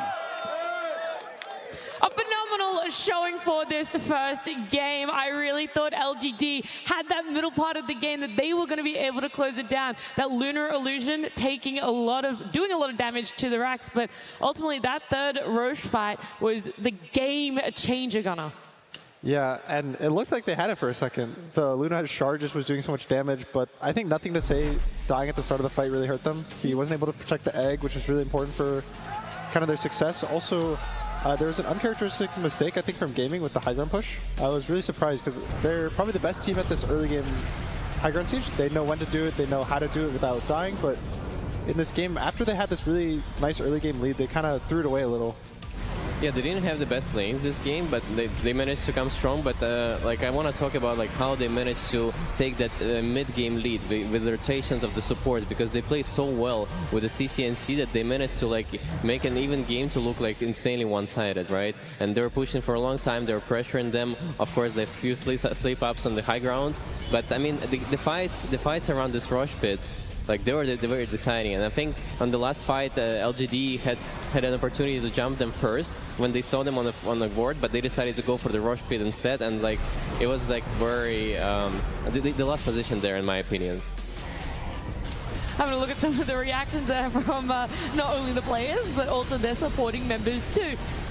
This game wasn't clean at all by any means for Gaming Gladiators. We've already pointed out the high ground issues that they had, but what exactly were LGD able to do, Sheep, to be able to capitalize on those poor high ground pushes and make it so difficult for Gaming? I think it was more than just the high ground pushes, but just like a little bit of sloppiness and lack of discipline from Gaming in general. Like, for example, when they smoked into the triangle to try and disrupt Luna, get a kill there, the fact that they overcommitted and dived and threw away the lives of 4 heroes when they had like, it was close to like 5 or 6k leads so early on, like that was kind of where they could stomp and end the game, and instead they kind of threw it away. And I think that was like a massive moment for them. Otherwise, like, I think they did a really good job getting to that place in the first place. The fact that this fast boots of travel on Necro allow them to be everywhere on the map. I think Ace, usually he plays incredibly greedy, but this game, he was way more sacrificial. He was way lower on the net worth. He was super hyperactive with his supports, playing around, making moves. I also want to talk about the item builds, because when you're playing against lineup like this on the gamings, like they have 3 heroes that build like, you know, 2 heroes have hearts, Alchemist is insane in the HP region, and on the side of LGD they didn't have Shiva. Poor Celery, did you guys see that? He went to go for the fist bump on Quinn, and Quinn just stood up and walked away. Oh, that happened to me many times. Yeah, it's alright, Celery. He's still a winner in the game. The win. He's too focused There's a game 2. He's got to get back in the zone.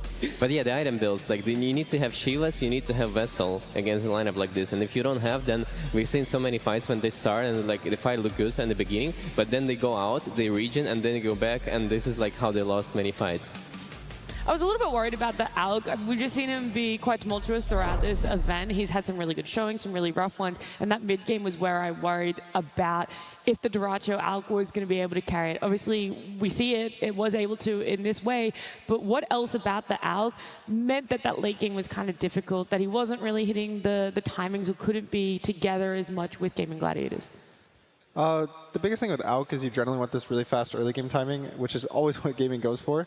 So I think the Alk looked really good up until the high ground push, and then after that it kind of just ended up being a little scary because he'll get outscaled by the Luna really quickly, and I think they threw their gold lead up to around only 4 or 5k gold, and when you have an Alk it's always just fake. So it started to look a little scary, but I think just the power of Necrophos in this draft it kind of showed. Also Primal Beast, where like they have double hearts. I think there was none on LGD if I'm not mistaken. Maybe the Centaur had one. But I just think that having more health than the other guys just matters so much right now. It's all about being tanky. We're going to see some more breakdowns of this game at number 1. Purge has all the information. Thank you, Nat. Yeah, being tanky is very important, but how you get there is by collecting gold and experience. And the way that Gaming Gladiators do it is so fast compared to other teams. And a lot of this comes with pressure on the map.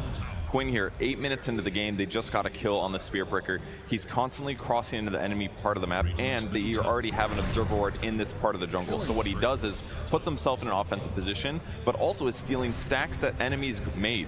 That means he's basically getting himself more gold while wasting their time with this move. And this continuously happened the first 15 minutes of the game. Here's the obvious Shadow Demon stacking 2 camps in this area. He kills the Watch Rune, which gives them vision, and they come over and kill him. They were just ignoring the tier 1 tower the vast majority of this game, which is not normal. Instead saying, we're ganking and clearing stacks easily using Necrophos, who's tanky and has tons of AoE damage. Very able to do this at this stage of the game. Now, the invade fail that happened at the 12-minute mark was a little bad for them. This AoE here, this Ink Swell around the Primal Beast, if Luna gets within this range, she gets stunned and probably comboed. She interrupts the first stun. Stampede keeps her slightly outside of that range, and that's why they were able to disengage and win that huge fight against Gladiators. But what did they do immediately after they respawned? They went back to the same spot. They do not want to let them clear these stacks easily. They want to get kills, they want to accelerate the gold advantage, and this all helps them accelerate their timing. So they win this fight, and Dyrachyo rotates over with his Radiance to clear this Ancient stack, taking it away from Luna. And all of this acceleration that they work for hits them with this crazy timing at 16 minutes. BKB finished on Alchemist. The whole team is already set up to prep this fight, and it ends up going well for Gaming Gladiators. This is why they're able to rack so early. It's because they're invading constantly in slightly abnormal ways and winning great fights. It was a very, very close game, though. It was a really close one. That early game, we've already said it many times. You said it, Reza. LGD sometimes struggle with the laning phase. Gaming Gladiators, they love the tempo. They love to be aggressive for themselves. Everyone in this arena, they loved the game 1, and it's nice to know that we still have at least one more game in this best of 3 to be able to see some more action just like that. But it's not only people in this arena that are enjoying TI-12. There are locations all across the world right now that are enjoying the action that is taking place here. So Gaming Gladiator fans, LGD fans, they span all the way across the world, not just here, guys. Yeah, and the game is amazing. Like, you know, you expect this game to be like over soon because of the high lead of the gaming galleries that they had, but at the same time, like, it's just like very back and forth in those team fights. Like, there are very little gimmicks that decide like, who's gonna win the game. You know, it's not clear until the very end. Yeah, we talked a lot about how gaming maybe made a mistake on the high ground push, but I think LGD, the way they played the mid game from behind, was really commendable. They actually came back into the game at some points. They had a Rapier timing on this Aegis, and it was just unfortunate that the contest on the Roche fight didn't work out, because he ended the game with a Rapier in his inventory. He was just dead for 2 minutes, so he couldn't use it.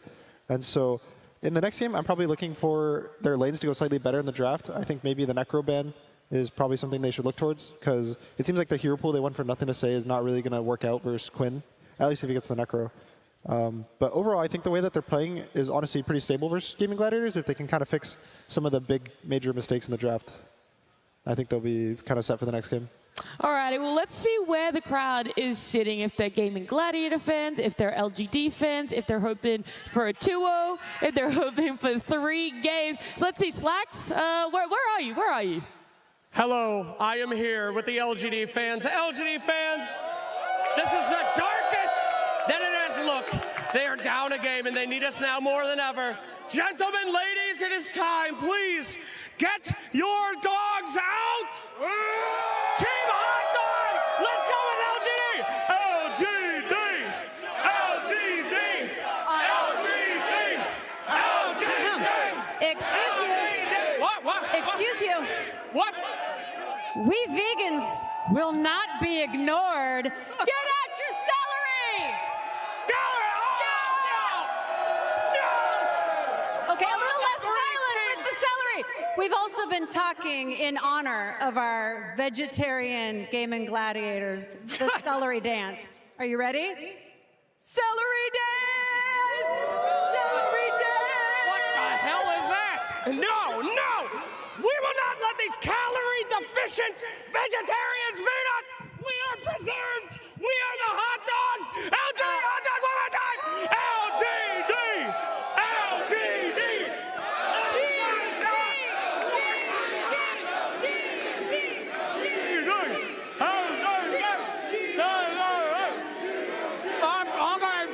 I'm choking on the hot dog. Okay, thank you very much. Take it back to me now. I'm so sorry. Hot dog. Oh God, no! Get him away from Slacks! Get away from Slacks! I saw we might have to give him the Heimlich maneuver there. He said he's checking on the hot dog. But that is a great bit. We love to hear the chants. Celery Team Hot Dog. Where are you guys going for game number 2? Do you believe in the comeback from LGD that they're going to face Team Spirit again in the grand finals? Whoa! We're not biased panelists. We are very. I am. Okay. Oh. I am very biased. Like even like if they manage to win this game, like with this back and forth happening in the game for Gaming Gladiators, I don't think like the next game is gonna look any different. Like if they get their lineup with the pushes and like how they can take down the towers early on, even earlier than this game, I think it's gonna be like super easy, super one-sided. Okay, you guys might not be biased, but maybe I can win you over because we do have a listen in. We have Inside the Pods for Gaming Gladiators during that game 1. But it doesn't matter, I think. We just want to fight. Fuck this Roche. I don't need these objectives. Just want a straight fight. Head to head. Did it convince you? They just want to fight? Yeah. Very calm. Yeah. All they want, they're calm, and all they want to do is just take fights. They don't care about objectives. They don't care about buildings or Roche or anything like that. Just make sure you're killing the enemy heroes. And just kill them twice. Yeah. I mean, I'm biased for game 3, so. Okay, so you're. I have to root for LGD this game just for game 3, because I think the more games today, the merrier. Yeah, for sure. It's our final day, so we want to see everything go the distance. Yeah, I completely agree.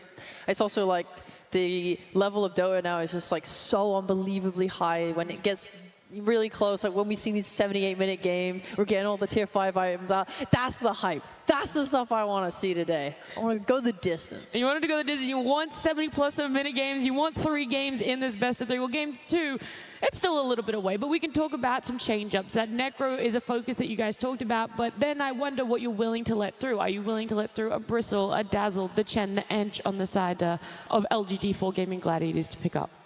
I think it's hard to make an argument for Chen or Ench just because they both fill the same role. So if you ban one, it's kind of forced to ban both. Otherwise, there's no point.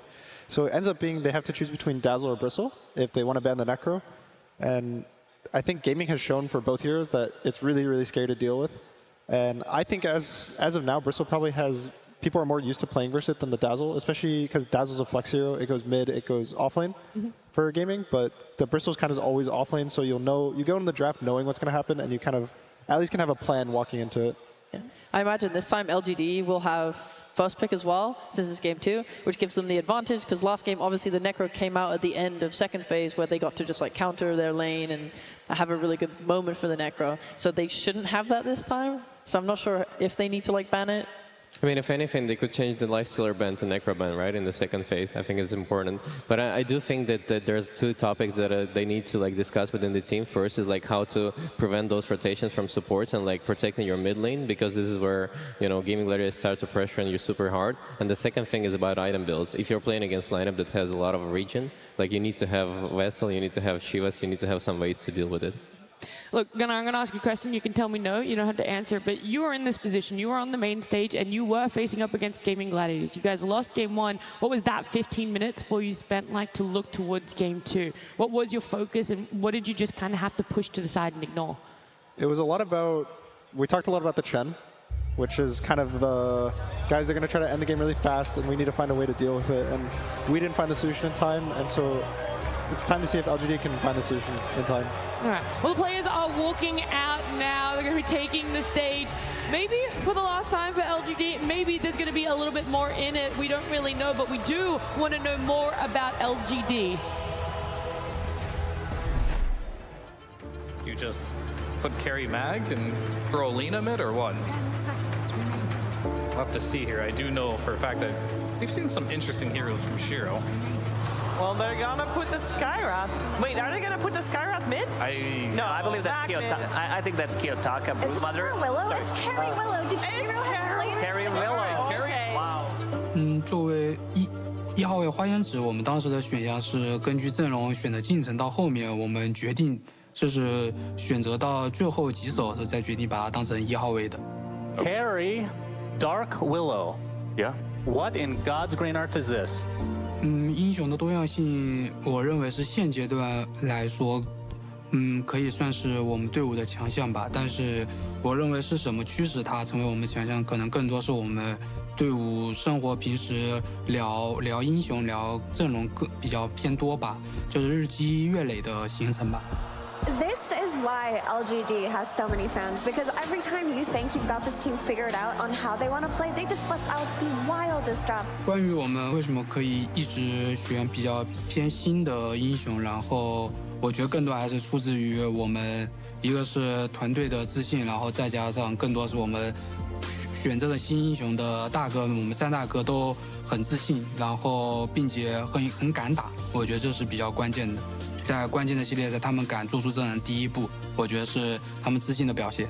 Can they find him? Yes. The Curse Crown with that shard activating as triple kill for Shiro.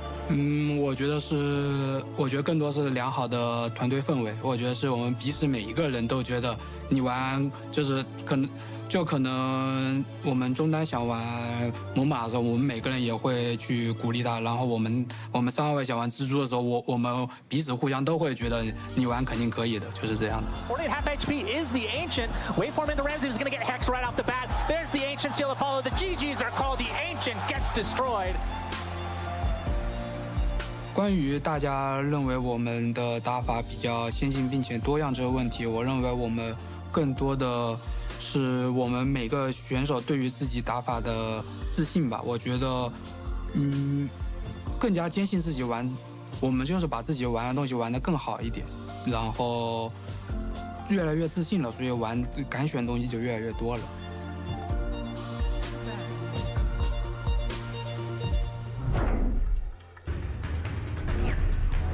LGD Gaming versus Gaming Gladiators.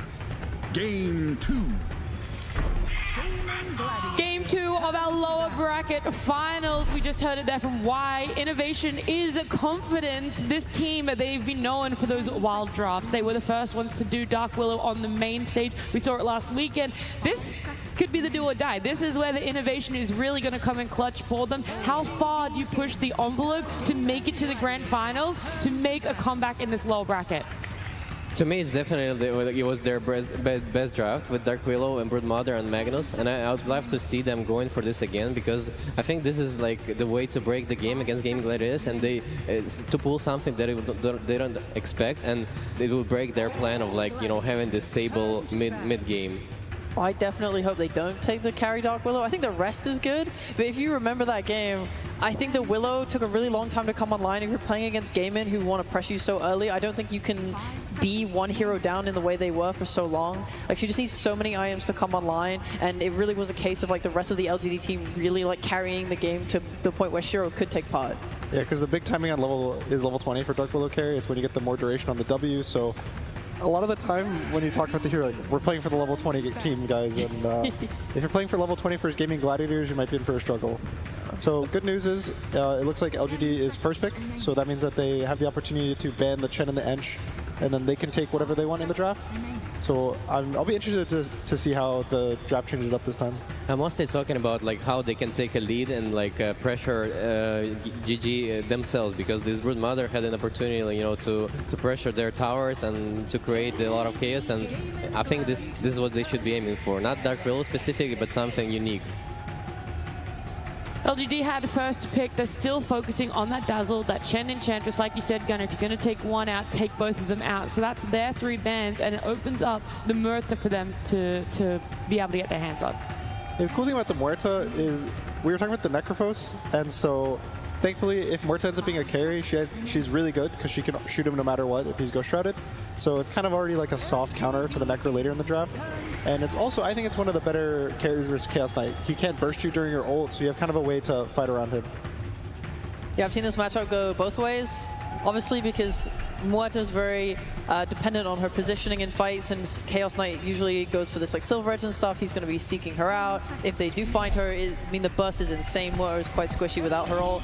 And Chaos Knight, in general, just this patch is so strong. His laning is terrifying. Like, I wonder if we'll see Grimstroke contested again going into the second phase. But Boom had the flex with Chaos Knight yesterday. We saw it. It was able to go into carry, off lane for themselves. Is that the same for Gaming Gladiators, or this is very much a Dyrachyo? They're okay with if this hero is attempted to be countered, that Dyrachyo can still have a really good game for himself, and he'll be able to come back and do it. I think it's mostly heroes for Dyrachyo because it's already very strong lane, and it's the hero he excels in. It's very aggressive as well, and it allows Celery to pick heroes that are not really needed for the lane because it's already like very self-sustainable. So he can do his things with its off lane, like run around mid lane, help Queen. So something I'm interested in is Naga Siren. I think this hero is pretty strong, and she's really good versus Chaos Knight, either in a lane matchup or just in the game as a carry to carry. Her illusions pretty much do the same thing as Chaos Knight's, where Chaos Knight will just use his ult to push out all the lanes the whole game, and Naga does that for free with a much lower cooldown. So she's always ready to fight. She can use Song to disengage from the Chaos Knight ult, and they also banned the Brew for the side of gaming. So if I was LGD, I'd probably be looking at a Naga at some point in this draft. And I'm sure GG is looking for another lone druid game. I think it will fit their lineup very well. They want to keep picking their comfort. It's gotten them this far. It'll keep them going. So I don't think gaming really feels like they have the need to change anything. If they get 1 to 2 of their just stable heroes every game and they just change the rest around to just fit it, I think it's kind of their formula. I was very shocked that, maybe not very shocked is the right word here, but I was surprised LGD, they went hardcore still on the supports. The Phoenix and the Grim being their ban does still leave that Dark Willow open for Gaming Gladiators to pick up, but their response is Magnus ET. Yeah, I think teams consider ET like one of the counter picks to the CK nowadays because it stops the illusions, and along with the Magnus as well, you have their AoE RP, and there's also like one of the best nothing to say heroes, so they're looking pretty good already. Niu was also one of the first people to actually start spamming it in pubs a few weeks ago. He honestly, not to hype him up too much, but I would say he probably started the meta in pubs a few weeks ago, just like spamming it offlane every game. And around that same time was when, you saw everyone just starting to even play it mid. But he's also really good on it in the offlane, so I wouldn't be surprised that they just have this as a flex pick. And if Quinn tries to counter it right now, that it can just go to the offlane and be comfortable versus Chaos Knight. Oh, there's another ace hero that he excels at. I thought they would go for the lone druid, but Wraith King is also quite nice. It's very stable, very solid. They like to play with the 2 cores in the side lanes, so. I mean, they had it earlier in this weekend as well, and it was a part of that push strat that they had. Those skeletons can be very annoying and obnoxious. I think everything right now, though, is leading for Naga Siren for LGD. This is looking really scary unless this next pick kind of counters it, which I don't really know what they can pick outside of a Pugna to prep for it. And if LGD get a Naga, I think the draft looks pretty good for them. They'll have a way to constantly get vision for the Magnus. ET also gives vision. They have sleep into, net and sleep plays, so they just have a lot of kind of utility with the Naga Siren across the map. I like the Naga suggestion for sure because it can delay the game for them. And I was suggesting this Prophet. Yeah, I was seeing coming, and the Naga as well. Yeah, that Prophet pick was like that just made Naga even better. Yeah. So they take the Furion. I really like this versus the strong laning 5s like Elder Titan, because what happens is the Furion goes to your safe lane and kind of exists there, and he's always a 3v2 in the top lane. So anytime ET wants to go aggressive onto this, the safe lane, the Furion will TP in, now it's a 3v2, and the ET's not as strong of a hero. Well, last time I saw this Prophet, I wasn't really big a fan of because it looked like very squishy during the mid game, but the way the GG are playing, this is such a huge tempo, and this Naga, like we've seen many times already, like this Naga is not gonna be able to come online even after they're pushing your high ground at 20 minutes.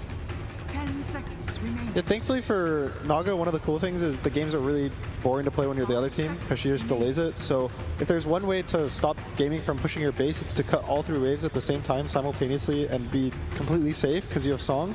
So Naga is one of the ways that you can pretty much delay a game. It's kind of like probably a more consistent version of Keeper of the Light, just from the carry role. So already right now, I feel way more confident for LGD to take this game into the mid game to the late game to where they're more comfortable taking the win.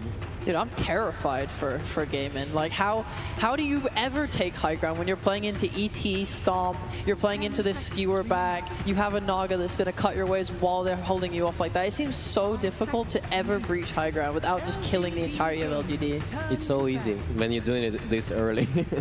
Yeah, I thought that too for their previous draft, but they seem to make it work, somehow.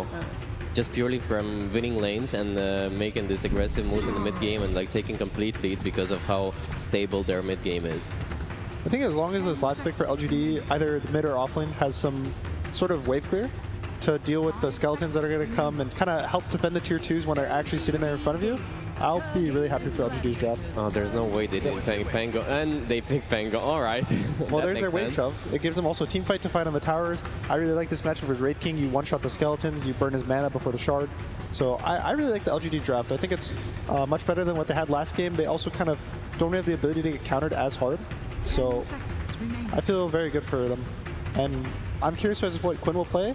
This is, you know, he knows Pangolier. Yeah, is it another Huskar game for him? Just purely of like how they can snowball after this game? I'm not too sure. I think there's probably a Queen of Pain angle. I think Queen of Pain scales really nicely versus Naga Siren. Also, there's not really stuns that he has to worry about. It's only the root from Naga Siren. And so I think Queen of Pain kind of has the mobility. Also, it ganks really well with the Furion. They can set up everywhere across the map. He just needs to now deal with the Naga Siren and have a stable lane versus Pango as his two big goals. I just really believe in a Huskar. I think you can allow to have 2 melee heroes against Queen and not ban the Huskar in the last pick. I think he's choosing about it right now. He's thinking about it. He's worried. He's telling him, like, don't worry, man. He won't Huskar. It's all good. Yeah. Trying to ease those nerves. Don't think about it. Don't think about it. Oh, you're right. That's a good thing. Nice suggestion. I think it does check all the boxes for Gaming Gladiators, but it's kind of... Again, I'm really scared of this Naga. I thought the second that they picked Chaos Knight, Naga was going to come out at some point in the draft. And so, if anything, I would give LGD an edge right now. Yeah. All right. And what about yourself, Cheek? I think Gunner's popped off. That's true. You kind of predicted everything. Yeah, he really did. Sorry. No, it was great. Never apologize. I agree with that. I think LGD have the stronger draft. I think this Pango brought everything together. That was a hero I was thinking of for gaming to help deal with the Naga, but them just sweeping it, I think it just solidifies their draft. I think their high ground is way too scary to go into as well. So even if we focus Naga's lane time and time again, Gunnar, you think that shutting down isn't enough to build into Gaming Gladiators, that everyone else on the side of LGD will be able to make space? Yeah, I think she got picked into pretty much Raid King and Chaos Knight, which are the same hero that she'll excel in the lane. They don't really have a way to clear the illusions that easily, so her lane should be fine. She can honestly be left alone after 4 or 5 minutes, and her game will be good. The biggest thing is whether Quinn can get a lot of work done in this mid matchup is kind of the way that GG wants to play, is bring stuff mid. Quinn's going to outplay the enemy mid laner and just go from there. I'm just worried about supports on the LGD side, like how they're gonna protect the Pango from the, from being a runover with the Queen and supports. All right, we'll keep our eyes on mid. We'll see how impactful this Naga is, and we'll see how confident LGD are feeling about their draft. I am joined by Xiao8 of LGD, and Helen will be helping me translate. Xiao8, you have played at countless TIs, you've coached countless TIs, you've won TI. When you are looking at this tournament, is there any one thing that's unique about this international compared to others in the past? 小八想问一下，你打过那么多届 TI， 也教练过那么多届 TI， 然后自己也赢得了 TI， 想问一下这届 TI 有什么特别之处吗？就很久没来西雅图了，感觉西雅图回到了很熟悉的感觉。It's been a while since I've been in Seattle, so that familiar feeling is coming back. I'm happy to hear it, but how about all the fans who are watching across the world? This may be your last game. Is there anything you'd like to say to them to get them excited that LGD is going to continue fighting? 现场和全世界那么多的观众都在支持你们，这一把游戏你有什么想跟他们说，让他们热情起来的吗？这一把弄死他们。We're gonna get them. They're gonna get them. Let's get ready for game 2. There we have it, some good words of confidence coming into this game 2 here for LGD up against Gaming Gladiators. A hard-fought game 1 from them, but they weren't able to do it. Gladiators pulling through in that first game. Here in this game 2, what do you think about the change-ups? I'm seeing already the fact that LGD, they've got Shira on this Naga Siren. If his Manta play was anything to go by in the last game with the Luna, you've only got to imagine what he's going to be able to do on a Naga Siren. Yeah, it feels like 2 very different style drafts versus each other. A very fast-paced draft, Gaming trying to just take advantage, just slam these lanes, in particular mid, Quinn going for his Queen of Pain, of course. They're trying to just snowball the game out of control. LGD trying to slow things down, and if they can, their draft looks amazing, right? If they can get to these later stages, this draft from LGD does look like it will reign supreme, but can they withstand the pressure? Gaming has been the team to dictate the pace, to dictate these quick games. This could be another one they're able to set up if they set up this Queen of Pain in particular for that success. Sure, and do you think sort of some rightful concerns from the panel as well with regards to what LGD supports are going to be able to do early on to sort of enable the other lanes, or how do you think that's going to play out? I mean, it's just difficult to be able to, like, with the the Nature's Prophet constantly making these rotations with the teleport, that's where something they could struggle. They're going to have to, like, preemptively be ready for the moves as already, right off the bat. Here. He's able to get off the 3-man shield crash, but still the damage coming in. It's going to be first blood for Celery. The power of the Nature's Prophet already coming into fruition here with that level 1 play. Whose blood grenade was that? Was that Celery's? I saw one being thrown out.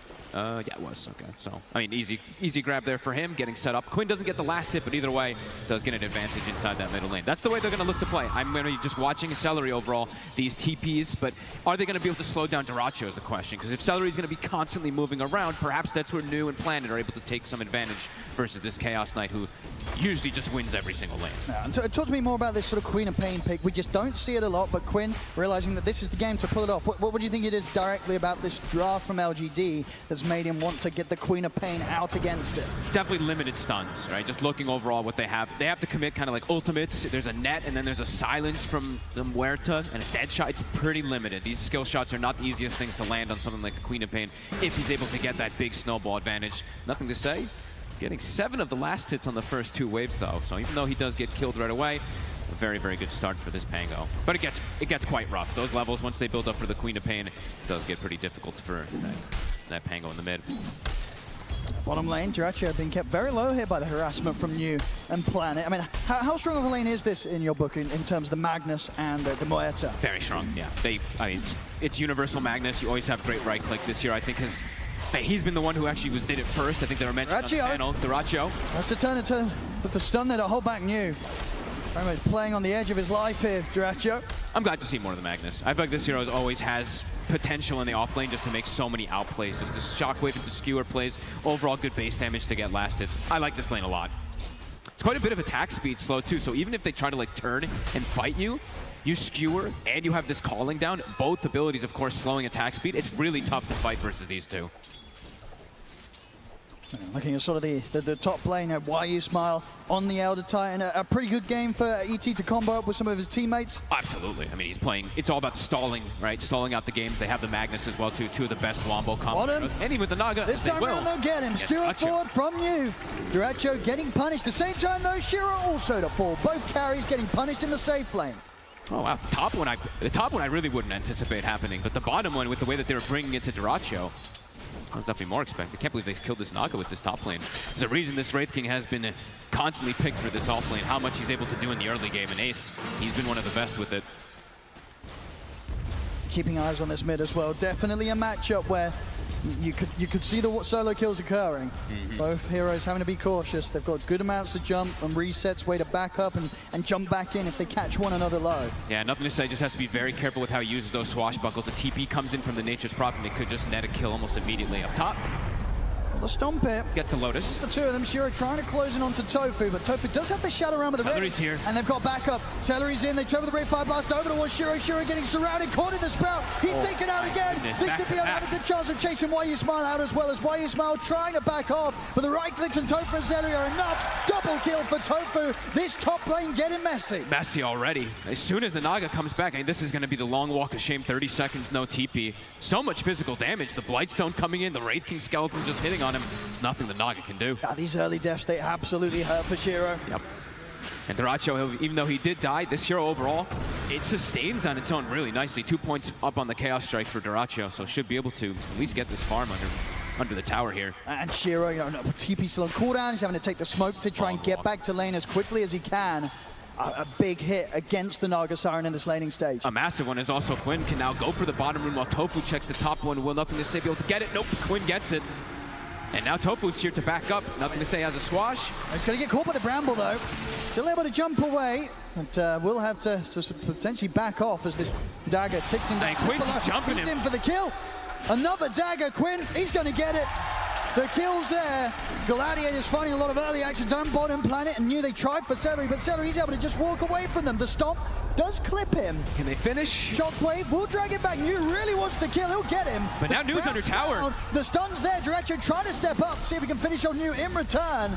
Doesn't look like he'll have any further grab. 6 seconds until the stun's back up. In fact, he might be in trouble himself. Another dead shot connection from Planet into the Shockwave. Got a Lotus. May be able to turn aboard Planet because the stun is back up. The crits are coming in. The stop is there though just in time before Direction's able to pull in Planet with a reality rift. Doesn't matter though. Celery TP's in, grants him the vision and still grab him back. I mean, now YU Smile's got to be cautious. Direction's been handed over to Tango. He can start healing up. I look at New, he even has to be careful with his positioning. Duracho just standing toe-to-toe versus 3 heroes. I mean, again in the mid lane, nothing to say, getting bullied by Quinn and Tofu. As soon as he's back to the mid lane, he's back out again. Dead without TP available. And Ace is now in a 1v1 versus the Naga Siren. He's more than happy with this type of setup. They have to just keep trying to move these lanes around on side of LGD. They need to do something. And they will. Planet turns up, make sure that this time round, Shiro is able to get the kill against Ace. All right, look at the aggression. It's 10 kills, 5 minutes. Gaming Gladiators, their draft definitely thrives off of this. They want to be the ones just dictating pace, getting these early kills, getting that lane advantage, and so far looking pretty damn good. A long walk back to the mid lane. It's going to mean that there's going to be quite the XP difference here between the mids.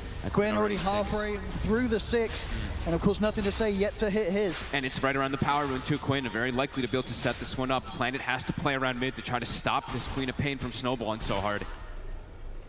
Will he get lucky? Planet will get it. Quick pause. Okay. Oh, get a crash. Okay. So a quick reset here from Duracho, but yeah, as things have gone in this first 6 minutes, Gladiators exactly the way they want an it. Explosive opening really with these moves that they've made, and as was expected with the power of Celu's Nature's Prophet, he's always been there as a +1. I mean, even Tofu too, 4-0 and 2 so far, right? He is actually ahead of Duracho on net worth. He's tied with almost all the cores at this point as Willow. Beautiful stuff. I mean, getting those early kills up top, making the rotations onto mid. So far, I mean, it's exactly what Gaming wants to do with their draft. Get early kills, snowball, keep putting that aggressive posture on the map. I mean, they've kind of pushed Shiro a little bit to the jungle already. He has to move away as this Naga Siren so early in the game. He's got Midas queued up.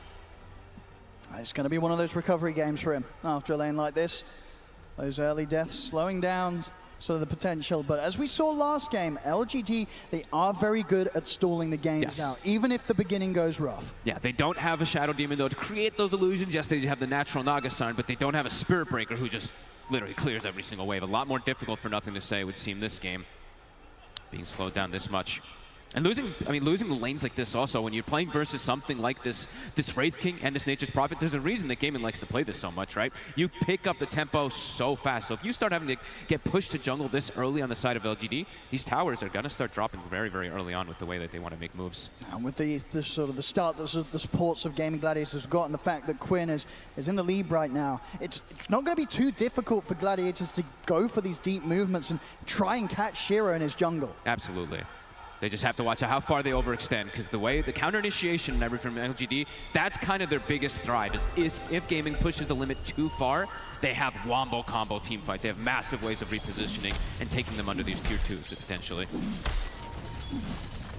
So far early game, I mean, exactly what Gaming Gladiators wants, maybe even more than they could have hoped for with Ace having such a damn good start in top. Just not easy for Nothing to Say to offer around this mid. He's just trying to at least find the XP for his level 6. And Ace definitely having a very nice understanding with this Wraith King, playing versus the Naga Siren versus the ET. He's all about that plus armor. He's got the Ring of Protection, I believe he started with, Wraith Band right afterwards, and Phase Boot. So hard for them to really bring him out of this lane with this Naga or this ET.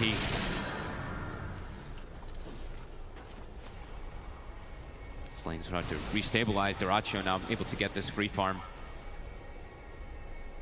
And why are you smart? Maybe see if we can go for some sort of stomp play to grab the wisdom, but it's a risky play versus Nature's Prophet. He's not going to be able to stop them from securing it themselves, the Gladiators. In fact, and he actually gets caught. Ace is here. Indeed is ready with the stun, puts a stop to the TP, so not only not getting the chance to grab the Wisdom Rune, he ends up losing his life to Ace. Nice, such a quick movement there from Ace. Don't think that the ET expected him to move that quick. He's queued up the Radiance now already, so gonna have that itemization, even versus the Naga Siren as game does potentially progress. He is incredibly farmed so far on this Wraith King.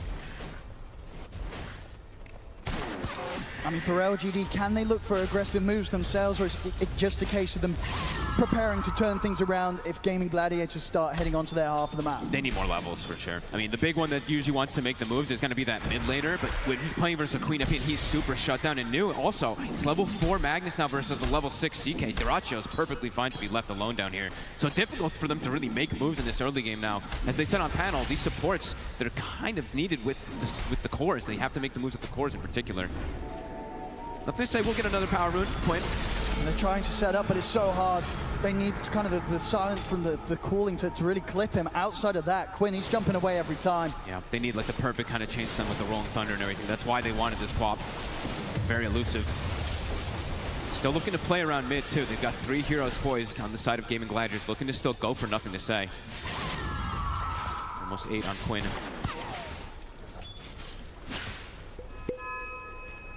They're actually just going to instantly smoke him. Takes the point in the Sonic Wave. He wants to look to keep the pressure going here. I mean, wouldn't be a bad catch finding you. He's already had a bit of a tough time in the lane. If they can take him down, we'll be able to break that smoke at the least. They'll see what's coming. But look at Dyrachyo's positioning. He still wants to dive new. I mean, who wants to come down here to help him? TPs are going to be coming over. They've got the Pango He's here. getting caught by the Bramble, though. Nothing to say. The stun's out for Dyrachyo. Nothing to say. He's got the Rolling Thunder at the ready, but the Sonic Wave pointed the 2 of them back. Now he's too low. New. There's now Nothing to say. He's got to run. Perfect angle from Quinn to get that pushback. Stops him in his tracks. Gaming just continue to keep the advantage going, and Planet, be careful. He's going to miss the dead shot.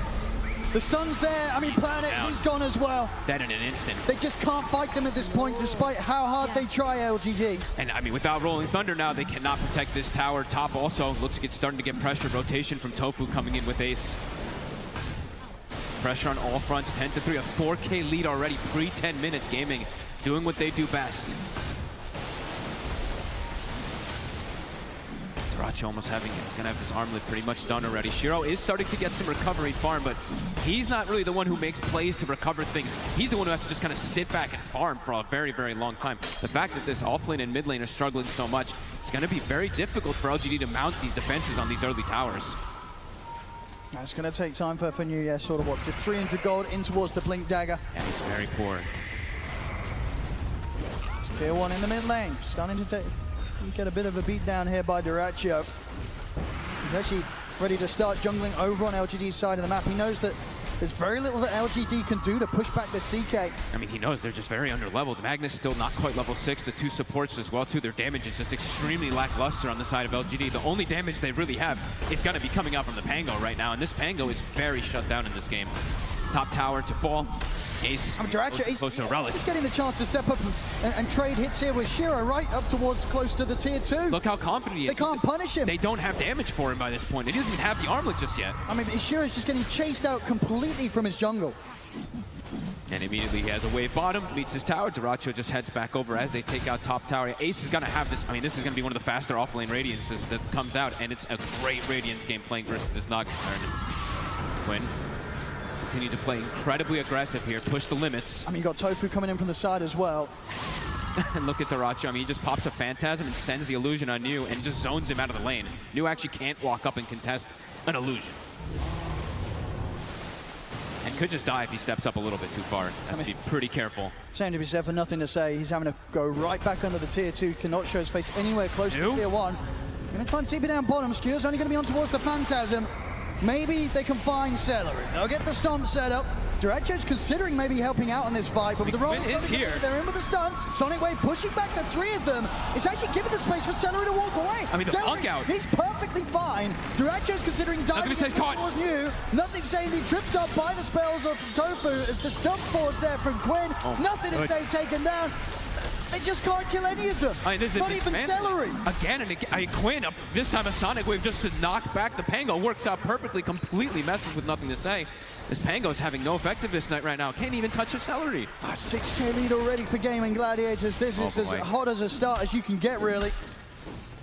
I mean, the Relic is done. The Radiance is going to be coming up with 13, 14 minutes for Ace. Oh, it's a Dyrachyo. I was going to say... It's bound to happen. It hasn't happened much at TI, I feel like. When he dies like this, the win is pretty much guaranteed. You know. I can't believe it always happens. We should have had a camera on him. That was unexpected. We'll get a replay of that one. Okay. Well, as I say, when that's happened before, he pretty much always wins the game. Yep. So, you know, all part of the course here for Dyrachyo. I can't believe it always happens. Oh my goodness. Things calming down for a few moments here, but Gaming have, I mean, they've hit so hard in these first 12 minutes. What more could you ask for? All 3 tier 1s taken out. You've completely shut down the Pango. The Magnus, his timings are all shot as well too. You're having 3 cores farming perfectly, and the 2 supports as well too. Look at how farmed the 2 of them are. Neck and neck, 3,600 gold on the 2 of them, and yeah, Radiance, it's gonna be done already. So he's gonna have that way to just control the map even more and have the counter versus the Naga Siren even as game progresses. These passive moments just not favoring LGD at all. See it again here. I mean, at this point, we all knew there was a high likelihood something was going to go wrong, and it did. Wait, oh my God. And you're out. There we go.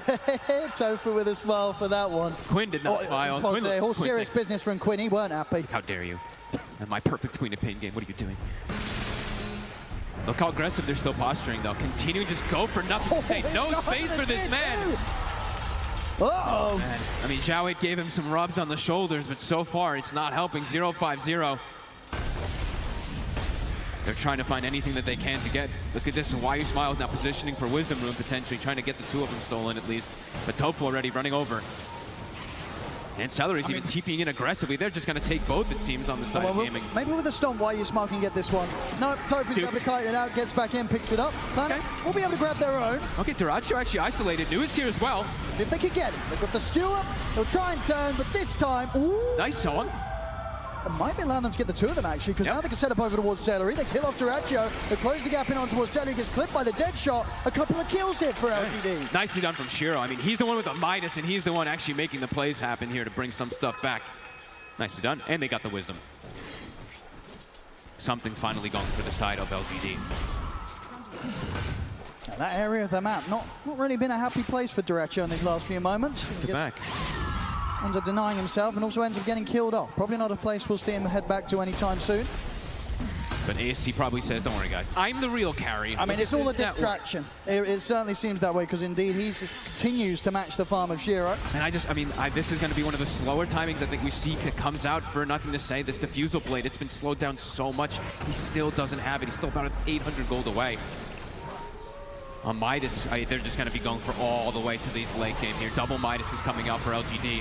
Shiro, he's caught. Can he get away? Get clipped by the Sonic Wave once more. Nothing to say, getting pushed back. Have to use the remainder of this Rolling Thunder to just retreat. Cannot afford to go into the high ground against Gaming Gladiators. Bottom lane, Duracho. He's alone. I mean, he still feels just sort of super confident to play like this and just be this distraction, really. Just try and draw the attention of LGD down here and away from Ace. It's very typical Duracho, right? Just getting in their faces. Super aggressive, sometimes over-aggressive, but either way, it's his play style and it works time and time again for Gaming. It really does. Look at these illusions, they die so fast. Extra bit of gold going for Celery. Going straight down that pipe route himself too after the Solar Crest, just looking to ball up. 7K lead. Quinn does get caught by the net. They've got the opening net. Do they have the follow-up? Got the silence, the dead shot as well. It's perfectly done, but not he gets out. Enough. No way. Still able to blink away. The wraparound coming in from Ace. In with the Rain 5 blast and the skeletons over towards Why You Smile. Why You Smile. He's able to move speed. He has enough move speed to get away from him. Ace trying to turn his attention towards more, but LGD, they've kited out this counterplay from Planet. Ace. Planet. He's caught. Back in range of the Wraith King, though, as Ace with the backup of Celery should be able to block off his escape. The stun comes in, the crits come out. They take Planet down. I think you can imagine the Gaming's gonna look to really accelerate things as soon as they see New. The Magnus having a Midas, they're probably like, guys, let's go, go, go. They have no blink dagger on Mag. Every single time Drasha's just going straight for New. Anytime New shows his face on the lane. Right, LGD, they're playing for the super late game, right? This Midas queued up top. Gaming probably wants to keep pushing down for this tower. Glyph is down. Can't believe Quinn gets away. I mean, he is very tanky at this point. I mean, and they really did everything they could to lock him down. It just wasn't enough. It was pretty much perfect, but yeah.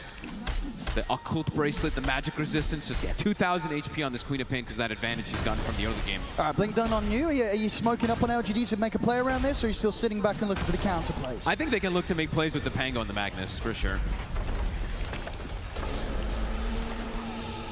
Still, I mean, they're going to be playing for later stages, but if they can find opportunities to catch heroes that are pushed up too far toward these tier 2s, they can definitely get some kills. Maybe even surprise ones onto something like Ace.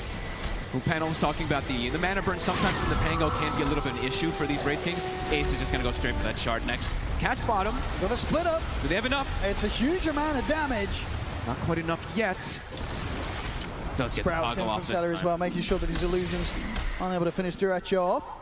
I mean, Shiro he's getting quite involved with this Nagasar and just trying to bring things back together for his team. I mean, he really did so much last game, keeping it going into Luna with the illusions. This very much a even more perfect hero for him to play when it comes to just keeping the game going, buying time for the entire team of LGD to scale. There's that shard for Ace. Doesn't have to worry about that mana burn coming into play here. LGD still looking for a player. DD now on nothing to say. They want to get something done with this blink. A solo RP would absolutely cut it. They'll go for Quinn if they want to. Thinking about it.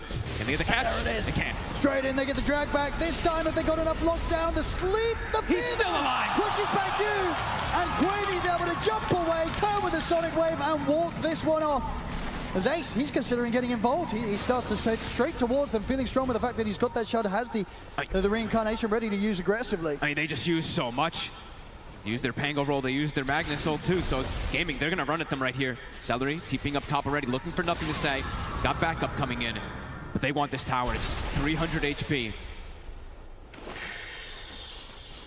Lane just keeps getting away over and over again here. A nice attempt there though from LGD. Yeah, they had to go for it. I mean, look how aggressive he's playing even near the tier 2. They've got the vision down. The Magnus. This is dangerous positions here, though. That skewer plays near tier 2 is something they still have to do respect on the side of Gaming. Duracho, we're closing in on the BKB timing. He's got it pretty soon if he wants to take apart the Echo. Still looking to keep accelerating things with these ults on cooldown. 50 seconds, no RP, 28 on the Rolling Thunder. Top tower will fall.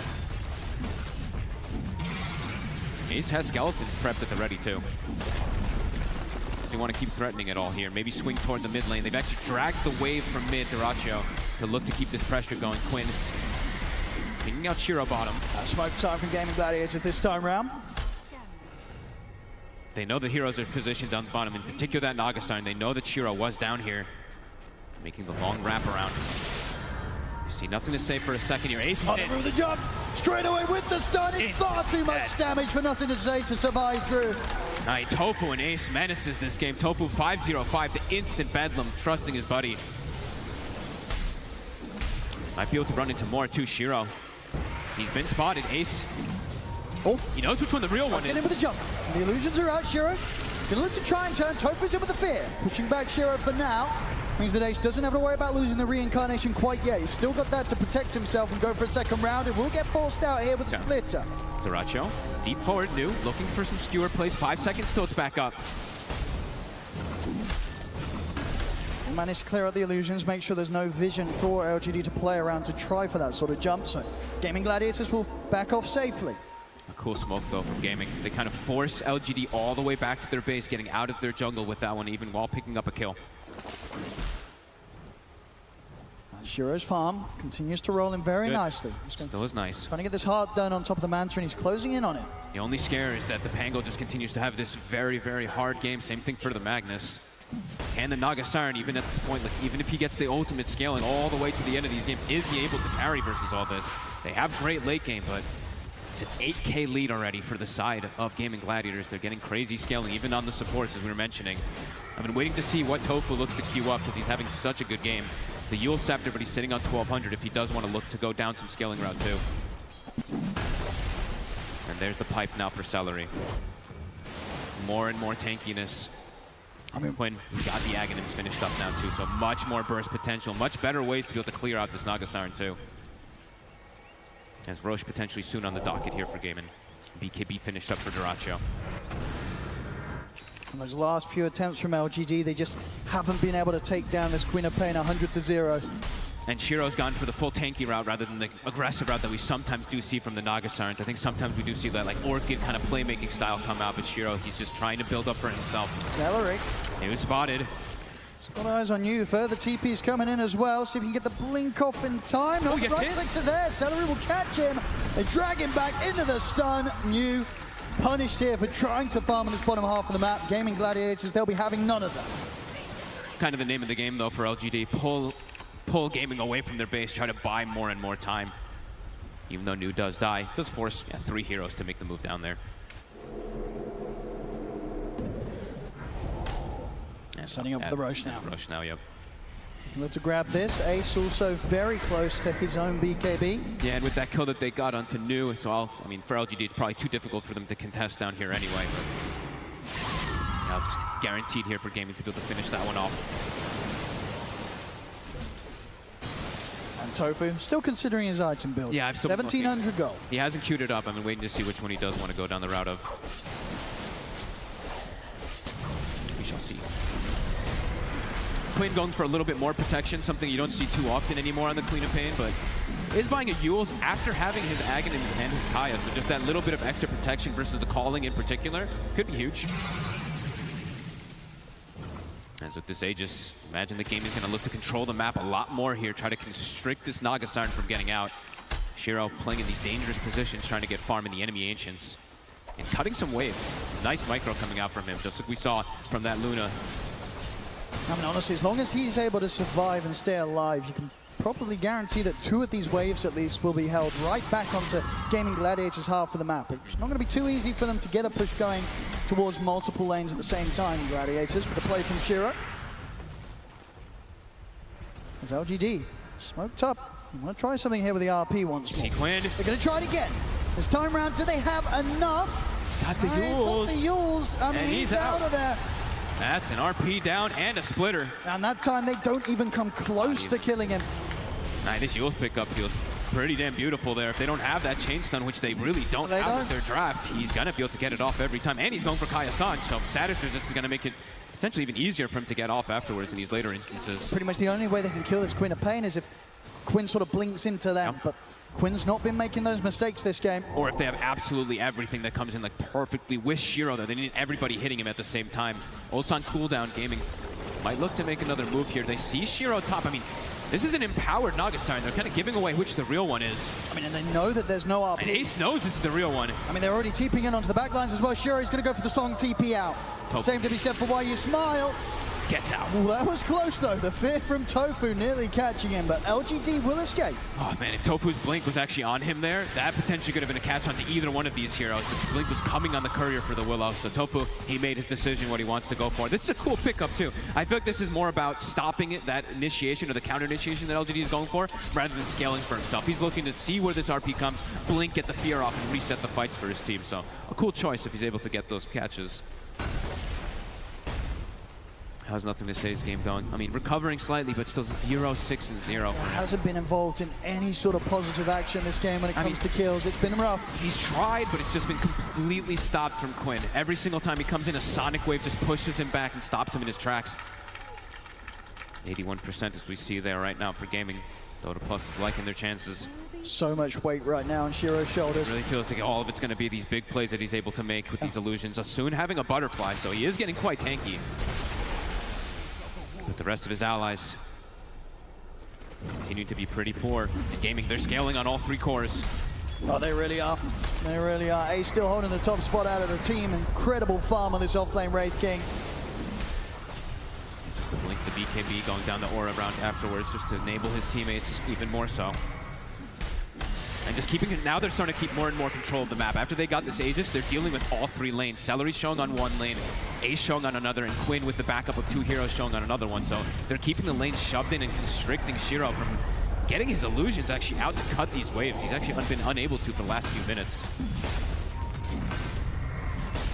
And the fact that they are indeed getting the chance to hit these 2 tier 2s at the same time, definitely a concern for how LGD would want to be keeping this game going. And they can potentially even set up for Tormentor if they'd like to. Maybe a little bit of a risk playing versus the Magnus and everything, but Ace may be thinking about it. Did Celery show what he's going to be building just yet? Okay, he does have the Aghanims queued up. You know, he's going to be a great option. Look at this. This is the deep jump. Oh, he's going in past the tier 3. He's ready to sort of dive in and look for action. The sleep is there. RP as well. Down to 2. 2 of them. It's going to bring them low.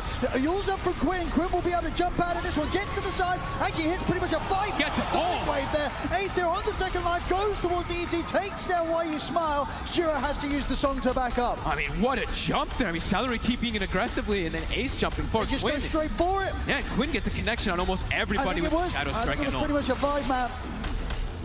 Just trying to use this Aegis as much as possible. Duracho, 40 seconds left on it. Should be able to pop it the once. Maybe not. He's actually able to get out of this Duracho. He's not even going to lose the Aegis quite yet.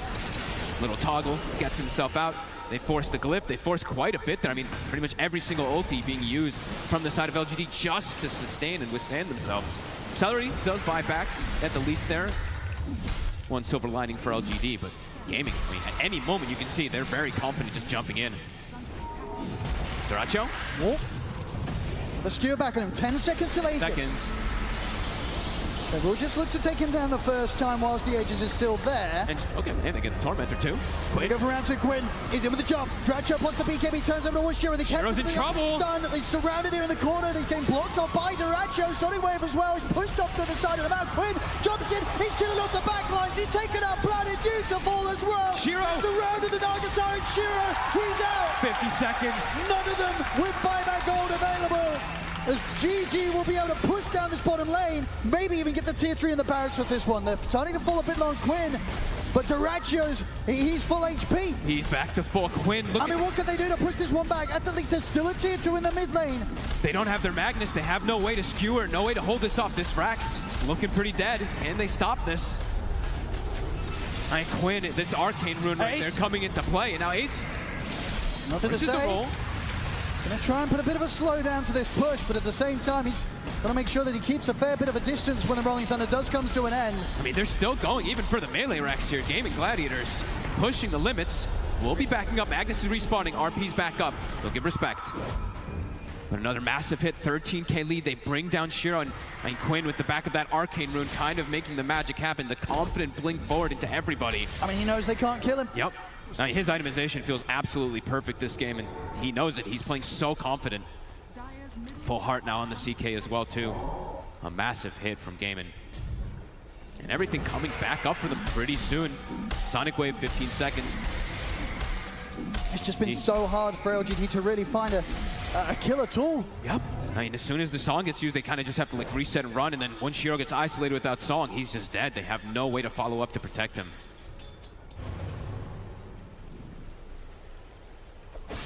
Quinn soon to have a Shivas as well, too. More and more layers for them to try to get through to bring down this Quap.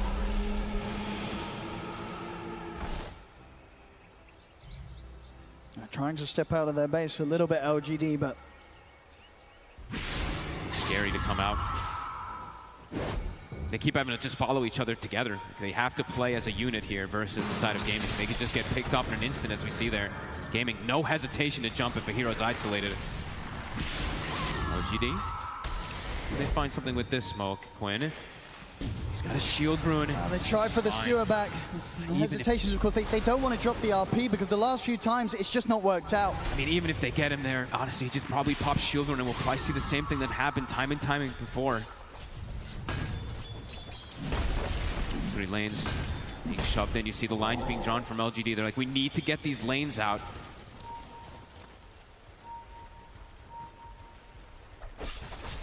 Duracho. Looking for the very aggressive play here. They're looking for the jump. Jump. Shiro. He's got backup. He glimmered. Instant play. I mean, why you smile. In the perfect position there to protect him. More and more items to deal with that Naga. We said, you know, the Radiance is out, the AC's out for Ace. Great items versus Naga. Now it's Shiva's, of course, coming out for Quinn. Harder and harder for Shiro to solo carry this.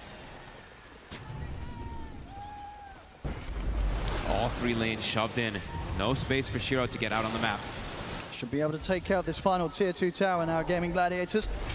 And Roche, it's gonna be a long spawn. Ace just jumps in. He goes straight forward, straight over towards Planet. There will be the Glimmer again to try and get him out of there, but Celery's in with the TP, falls up to the high ground. Planet, he's been caught by the Sprout. They get the skewer back onto Celery. Celery caught by the silence. They take the Nature's Prophet down, but the Sonic Wave from Quinn clips Planet. Look how confident he is with the shield rune. Knows they have no way to get him.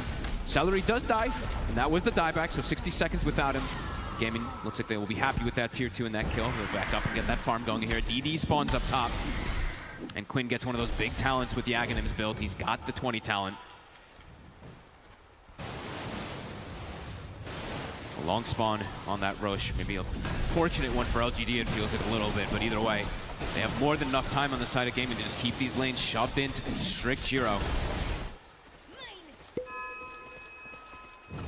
And scaling continues. We're going to be able to listen in on, I believe, Gaming Gladiator to see what they had to say about those previous moments. If we play in formation, they have no chance of fighting. We just do not overreach. The only way they can kill is if we get like ultra scared into some turbo combo. Yep.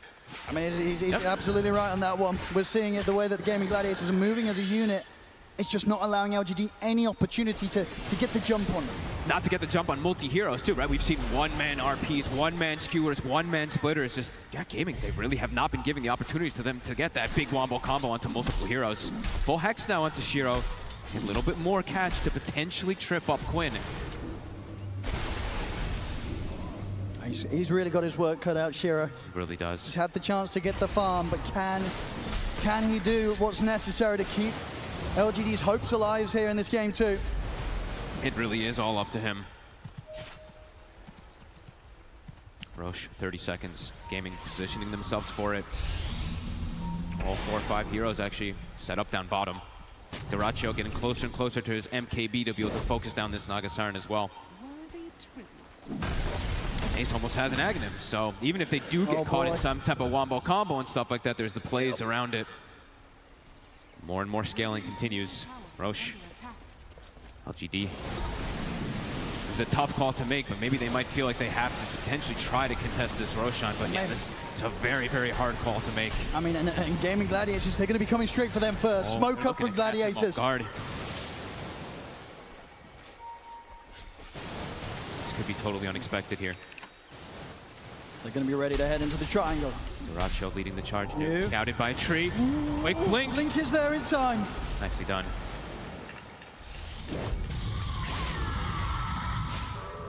And they will all get out.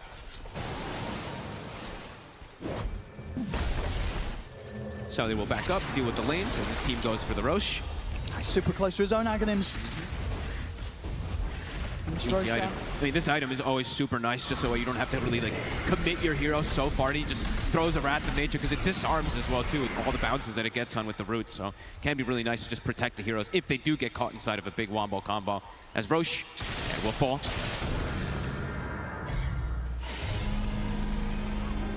Dyrachyo can play a little bit more, I mean, I'd say a little bit more aggressive, but more aggressively. And Quinn, a secondary life, has yet to die this game. I mean, they're heading towards him top. There's still a tier 1 available here for backup to come in if they do want to dive this, but it's a CK with an Aegis. Instant. They try and tease something out. They'll get the BKB response, but nothing more. Dyrachyo seems like he knew that was coming from a mile away.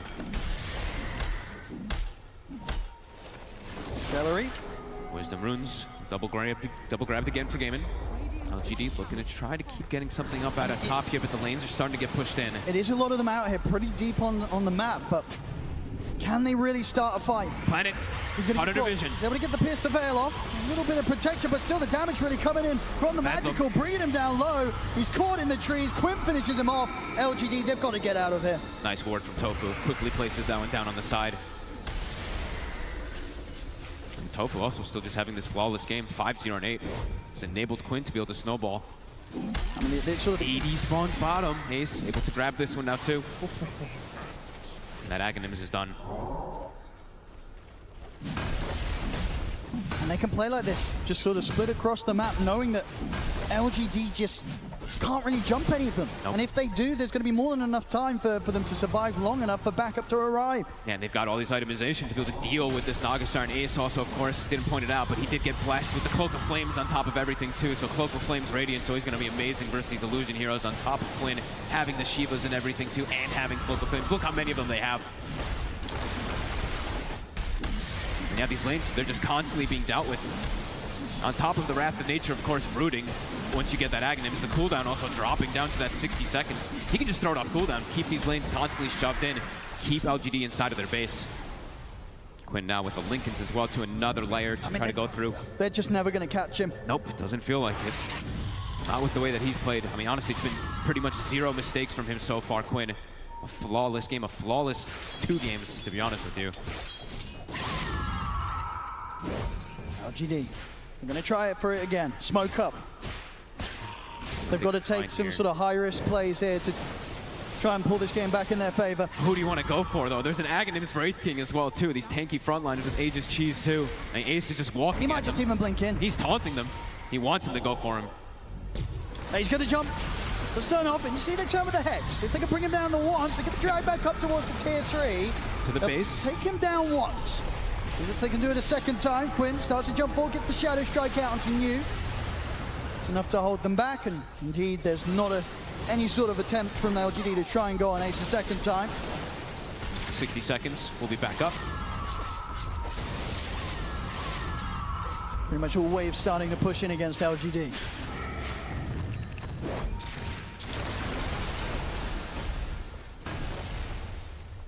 Still 2 minutes. Yeah, They just on Dyrachyo. Big neutrals found. Penta edge now for him as well. After this MKB, he is hitting incredibly hard. Quinn also finds himself a Stormcrafter and Ace, a Havoc Hammer, more really good items versus pretty much all these illusions.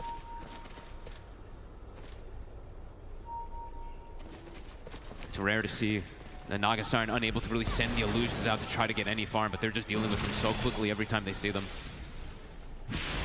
Leaving the base just does not feel like an option right now for LGD whatsoever. Getting massively out-farmed. The Gaming's farming 90% of the map. We heard it in the comms earlier, just sort of keeping everything very calm on Gaming Gladiators. Dyrachyo. Really clipped by the harpoon, they're able to pull him in, but Quinn's here with a backup. Ace is in. They get a solid way, push back onto the three of them. The RP's there, but it looks like it doesn't really matter. They've already lost Planet. Shiro having to use the song to reset. It's another retreat from LGD. They can't even hold around the barracks as the melee barracks will fall. Is that another 4-man Sonic Wave, I feel like, from Quinn? I feel like every single time he's getting so many of these heroes. I can't imagine what his damage is in this game, but it probably is by far the highest. And Ace is in again. He's going up towards the tier 4s. They get another round of the Shadow Strike daggers out into the two of them. Shiro trying to step forward. But the illusion's out. The Dyrachyo is pretty much ignoring them, hitting onto the tier 3. Shiro's in trouble. With the sun. Ace stepping forward. They get the pullback with the Rift. Shiro's in trouble. The Hex is there, thrown down on towards Dyrachyo. Shiro? Not enough to fight back to save Shiro. Shiro taken out. Short of the money on buyback. New also to fall. They don't have the buybacks here. LGD is Gaming Gladiators, taking them down one by one. Stun over the walls, nothing to say. He's also out without no buyback. The tier 4's exposed. They're looking to close it up. It's over. GG is gone. Gaming Gladiators take this one 2-0. We'll be moving on to the grand finals. What a display of dominance. This last pick, Queen of Pain. I mean this seemed perfect. Quinn just took over everything. Nothing to say. Ends the game 0-7-0. That is gotta be Holy crap.